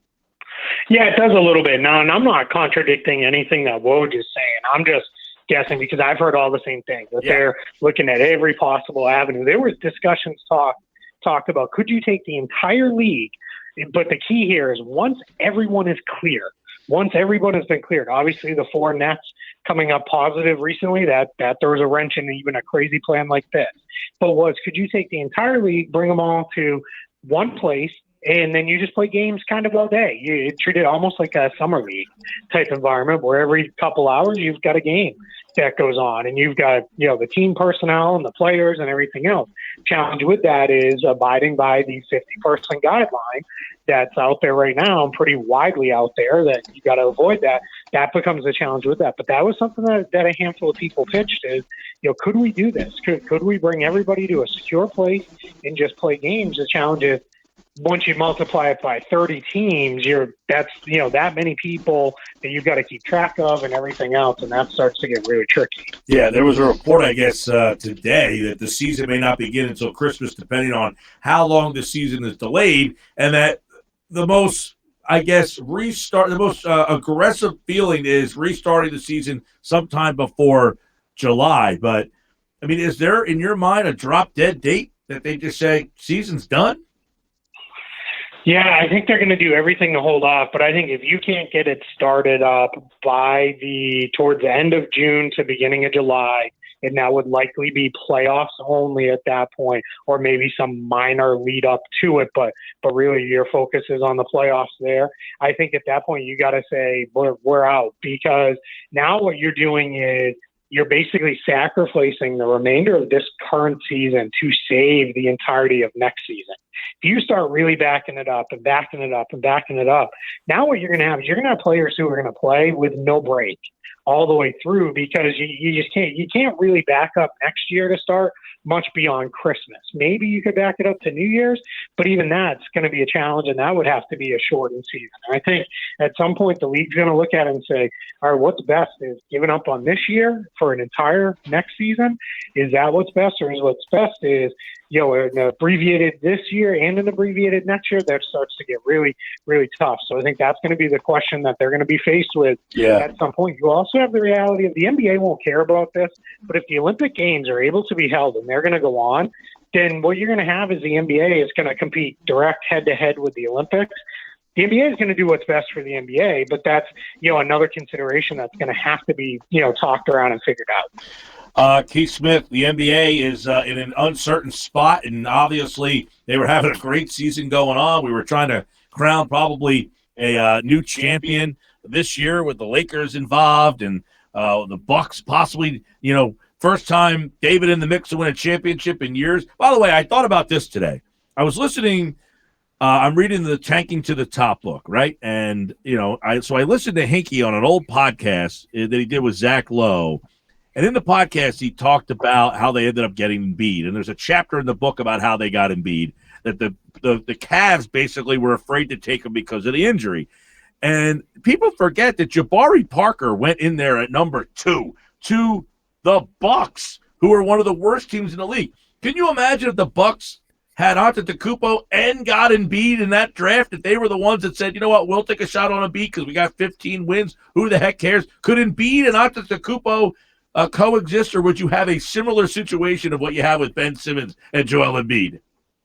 I think what you'd have is a line of people from Milwaukee to NBA headquarters in New York basically begging for games to come back to be played. I just think, those two guys are very special. We've seen what they've done as teammates, in the All-Star game. They were able to do some things, and I think that'd be, a real handful for the rest of the league. That's, as we're all seeking ways to fill this downtime with no games to talk about and no real feeling on when the season will come back. Those are some of the things we're looking at. Is maybe we could look at some of the NBA what ifs, and that one's pretty high on the list of things to take a look at. Yeah, what are some of the things that you're doing with no games that our fans and listeners can kind of follow along and see some NBA stuff? Yeah, over at NBC Sports, we're doing something really fun right now. We are doing a mock expansion draft. So what we did was Kurt Helen from the team and Dan Feldman, they are going to be each the GMs of two new teams that'll be coming into the league. And then what I did was for the 30 teams, I built out the protected list. Teams are allowed to protect up to 8 players. So I built all those out. Those are being posted right now. I believe we're up to 4 of the divisions have been posted. 2 more will post tomorrow.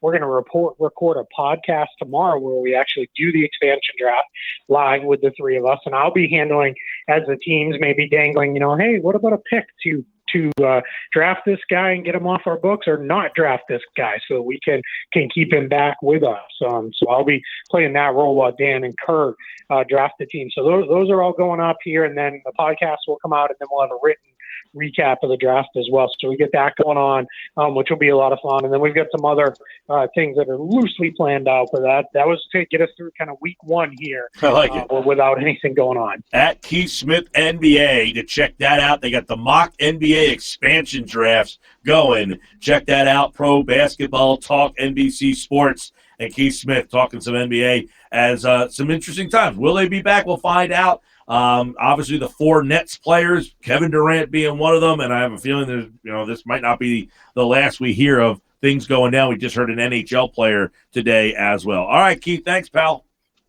Absolutely, guys. Stay safe. Keith Smith, like all guests, appeared via the Boardwalk Honda hotline. So on that real quick, bros, yes. I want to bring up the thought of, so I guess the NCAA, according to John Rothstein, sources, the NCAA is unlikely to grant an extra year of eligibility for student athletes who participated in winter sports and had their seasons cut short due to the coronavirus. An extra year of eligibility is still in play for spring sports, but not for the winter sports. It's too sticky. I mean, you give these seniors another opportunity. Is that sophomore still a sophomore? Is he a junior? Why is it fair to give those seniors another year, yet that sophomore just lost the same year that you re-granted to a senior? I mean, and they played their full regular season. It really is unfortunate, and I feel bad.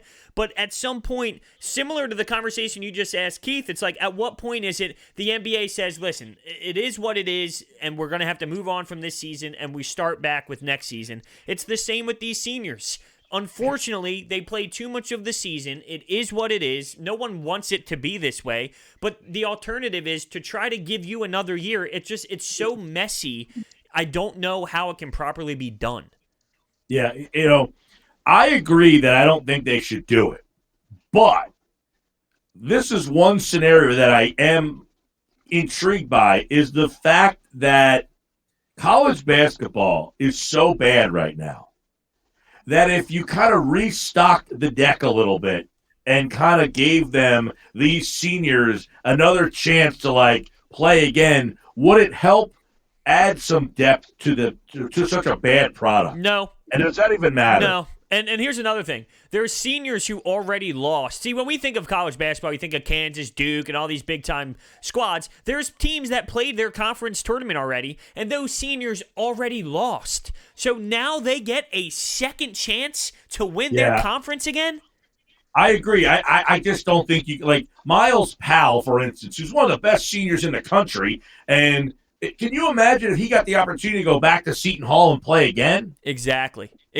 Like, for instance, okay, the league I coach in baseball, because participation had been down, okay, they toyed with, for 1 year, allowing – the league is 13 to 15. Okay. They toyed with, for 1 year, letting 16-year-olds play.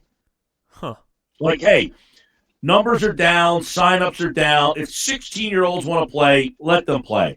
And the difference between a 16-year-old and a 13-year-old is just like, wow. And it's like these seniors now are guys who should be vying for NBA positions or leagues in Europe, and now you're putting them back into the fold. It's like it doesn't sound like that big of a deal until they're out there, and they're now men. No, absolutely. I'm thinking about now, and that's a great point that even defends my point too, and I'm going to steal that from you the next time I have this debate with somebody that I'm having a debate with. I'm picturing the seniors when I played college hockey, the seniors that graduated, and they went on to play pro in Europe, and they played some pro in the Southern Professional Hockey League as well, and some in the East Coast. If they were able to return after that senior year, they were scoring a point per game in their senior. They would be dominant. Now, what about the spring sports people who had no season? The reason why I defend that more is it does come down to a percentage of the season you played. So that is also a factor, even though it's the same scenario with the age. The competition of it then kind of goes out the window in your scenario because you're saying, okay, those guys are going to be so dominant, but because they didn't get to play, and by the way, the spring sports did get to play. Baseball, some of the spring sports in college already begun. No, they did. I looked up. Some teams played like 18 baseball games or so they did get their season started. You're right. College baseball starts like mid-February. Now I might have to go back and tell myself I might not get to use your point in my next argument if they're going to rebuttal with that one, or I need to process the rebuttal as well. It does come down to the completion of the season and how much of the percentage was finished. And with baseball, it makes sense to grant it. With lacrosse as well, I just can't see how you played the entire regular season. I mean, I know you play for the playoffs, and I know they put their blood, sweat, and tears in there, but you played the entire regular season. Why can't those fall teams go to the NCAA and say, I want another year? Why can't they? Because they completed their season? So did basketball. So did hockey. So now do the fall organization say, I want my seniors to return too? Well, no. Why not? They played their year. They were not affected by this at all. But does that open the door for them to come back and say something? No, I don't think so. Okay, you never know legally though. The winter ones, I think yes. I think they went too far. They played conference tournaments. Some of them actually completed their conference tournaments. I think that they're. I feel bad for the high school kids too that are seeing. Look, let's be honest. I don't think they're playing any spring sports locally. I don't think so either. I was thinking of the seniors that now lose. If a senior in college goes back and returns, does now that freshman that was going to go in lose his scholarship if they're going to bring back another player? You got that whole problem, but you also have the whole thing of, okay, that senior comes back. Everybody's affected by it. I think there is no right or wrong answer here. But I just feel like you just have to say, hey, forget sports. These kids are being schooled right now. They're not getting the education they deserve. Right. We're going to have a whole generation of people who missed out on half their school year. And, think about that. You got kids sitting at home playing video games all day for months. I mean, this isn't summer vacation. These guys got to be getting schooled. I mean, this is ridiculous. It absolutely is. I'm not saying that they're wrong about it, but I'm saying, just think about, if you were in 7th or 8th, 6th, 7th, 8th grade and just missed February, March, April, May, and June of one of the years, just completely lapped out of there. Yeah, I'd be playing a lot of Call of Duty. Back on that, I don't know what exactly, but we're gonna have a generation of kids that are just I didn't do anything for this. It's just weird, but you almost have to just chalk it up to just catastrophic situation. Well, to be fair, if this was a 5-year thing or a 6-year thing, I think your point would be more valid. For a couple months of your last spring semester, I'm sure people will be okay with missing out on that. Come on, man. We need these kids back in school. Yeah, you're right. Sports Pass brought to you by Geico. You have a choice of ways you can save on car insurance. 800-947-AUTO. Go to online at geico.com or stop by the Geico office nearest.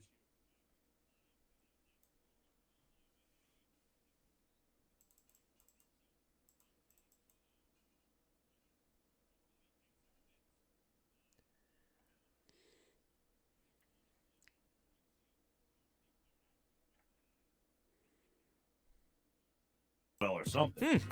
Interesting. Something's going on with my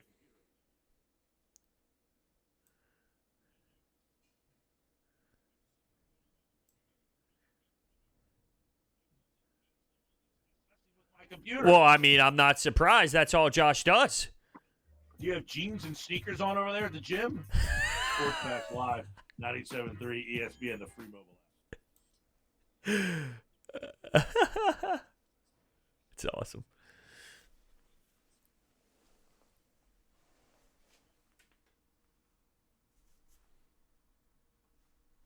Wait, so what did he was on the computer on the other side? That affects the Zeta? Oh, yeah, that's right. That's how he puts games in and all. I know that. Oh, I got you.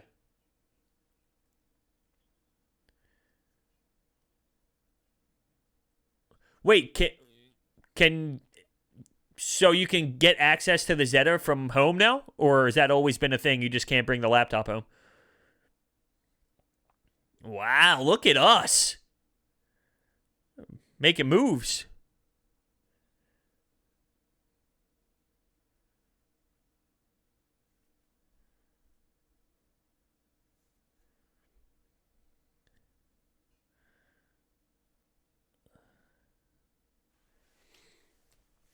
It's been a little quiet on the Eagles news today, huh? Which is crazy because free agency technically opens today.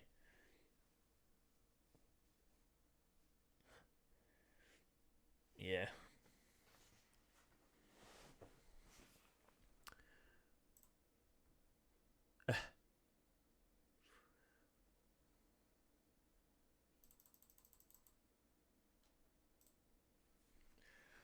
Unbelievable.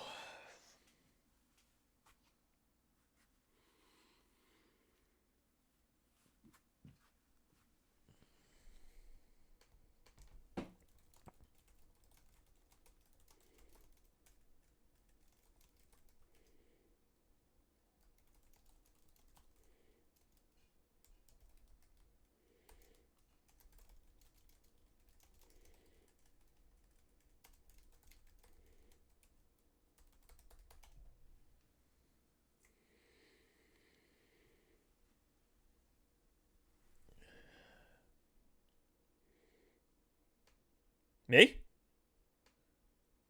I stretched.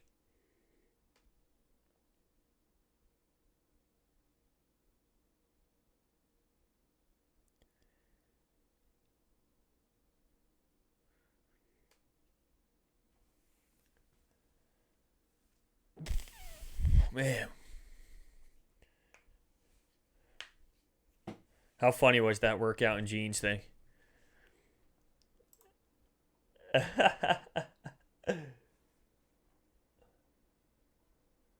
Patriots just signed Bo Allen. I didn't think he'd come back anyway, but I did hear the name. Maybe it was Adam Kaplan who mentioned it. Yeah. 2 years, $4 million per. Bo Allen to the Patriots. I just know Kaplan mentioned it a couple times.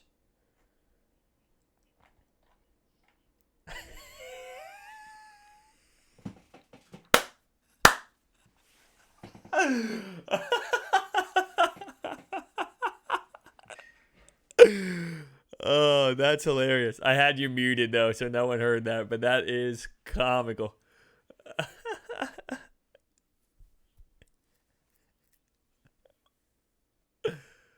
Wait, I think I was around for that. Yeah. That might have been when I first started last year. I think at the end of May is going to be my my 1 year. Yes, that's exactly what it was.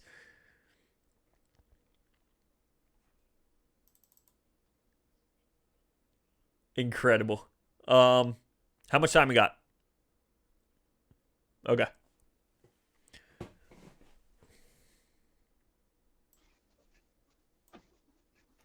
O'Reilly Full Synthetic Motor Oil and a MicroGuard filter for $25.99. O'Reilly Auto Parts. Better prices every day. O'Reilly Auto Parts. You ready for competition? It's time for 5 questions. 3 ain't enough, man. I need 5. Number 5 will always love you. 5 times. All right, time for the 5 as we get ready to wrap up today's show. It's been busy, man. This has been like people have said have been asking, what are we going to talk about? These shows have gone faster than any normal show. Yeah, it is pretty weird how that works, huh? I mean, there's so much happening. The NFL just said, life stopping, hold my beer. Yeah, if there was no NFL, we'd probably be in a tougher spot. We'd be breaking down episode 1 of Curb, and then the next day would be episode 2, and we would just go through the breakdowns. Well, I'm definitely not breaking down the episode of the R. Kelly show I watched last night. Yeah, please not. Or the other show you like, the Fungus Feet people. I haven't watched that in a little while. I kind of got tired of it. Yeah, as you should. All right, you ready? Yeah. All right, will the Buccaneers make the playoffs? No. I think this might just be it for him. They don't make it. Although, I mean, they weren't bad last year. I just don't know that. I mean, would Tom Brady retire if they didn't make the playoffs? Bros, their quarterback threw for 5,000 yards and 30 touchdowns last year. Is Brady going to outperform that? But he threw 30 interceptions. Like, those turnovers are so valuable. I got you. But still, is Brady going to produce enough offense for them to beat the Saints? Maybe a wild card spot. Okay, they got to beat the Saints out there. They got to beat Green Bay. You got, there's a lot of depth in the NFC. I know I'm just kind of like, the Eagles, the Cowboys are both probably going to be pretty good. Minnesota, Green Bay, Chicago with Foles. I don't know, whatever. Right. The NFC West is tough. You got Arizona now is going to be in the mix. Seattle, the Rams. Yep. 49ers are pretty good. Yeah, I guess they're okay. Yeah, they're okay. Okay, so no, but I just wonder what that means for Tom Brady moving forward if he's going to end his career that way. That's all.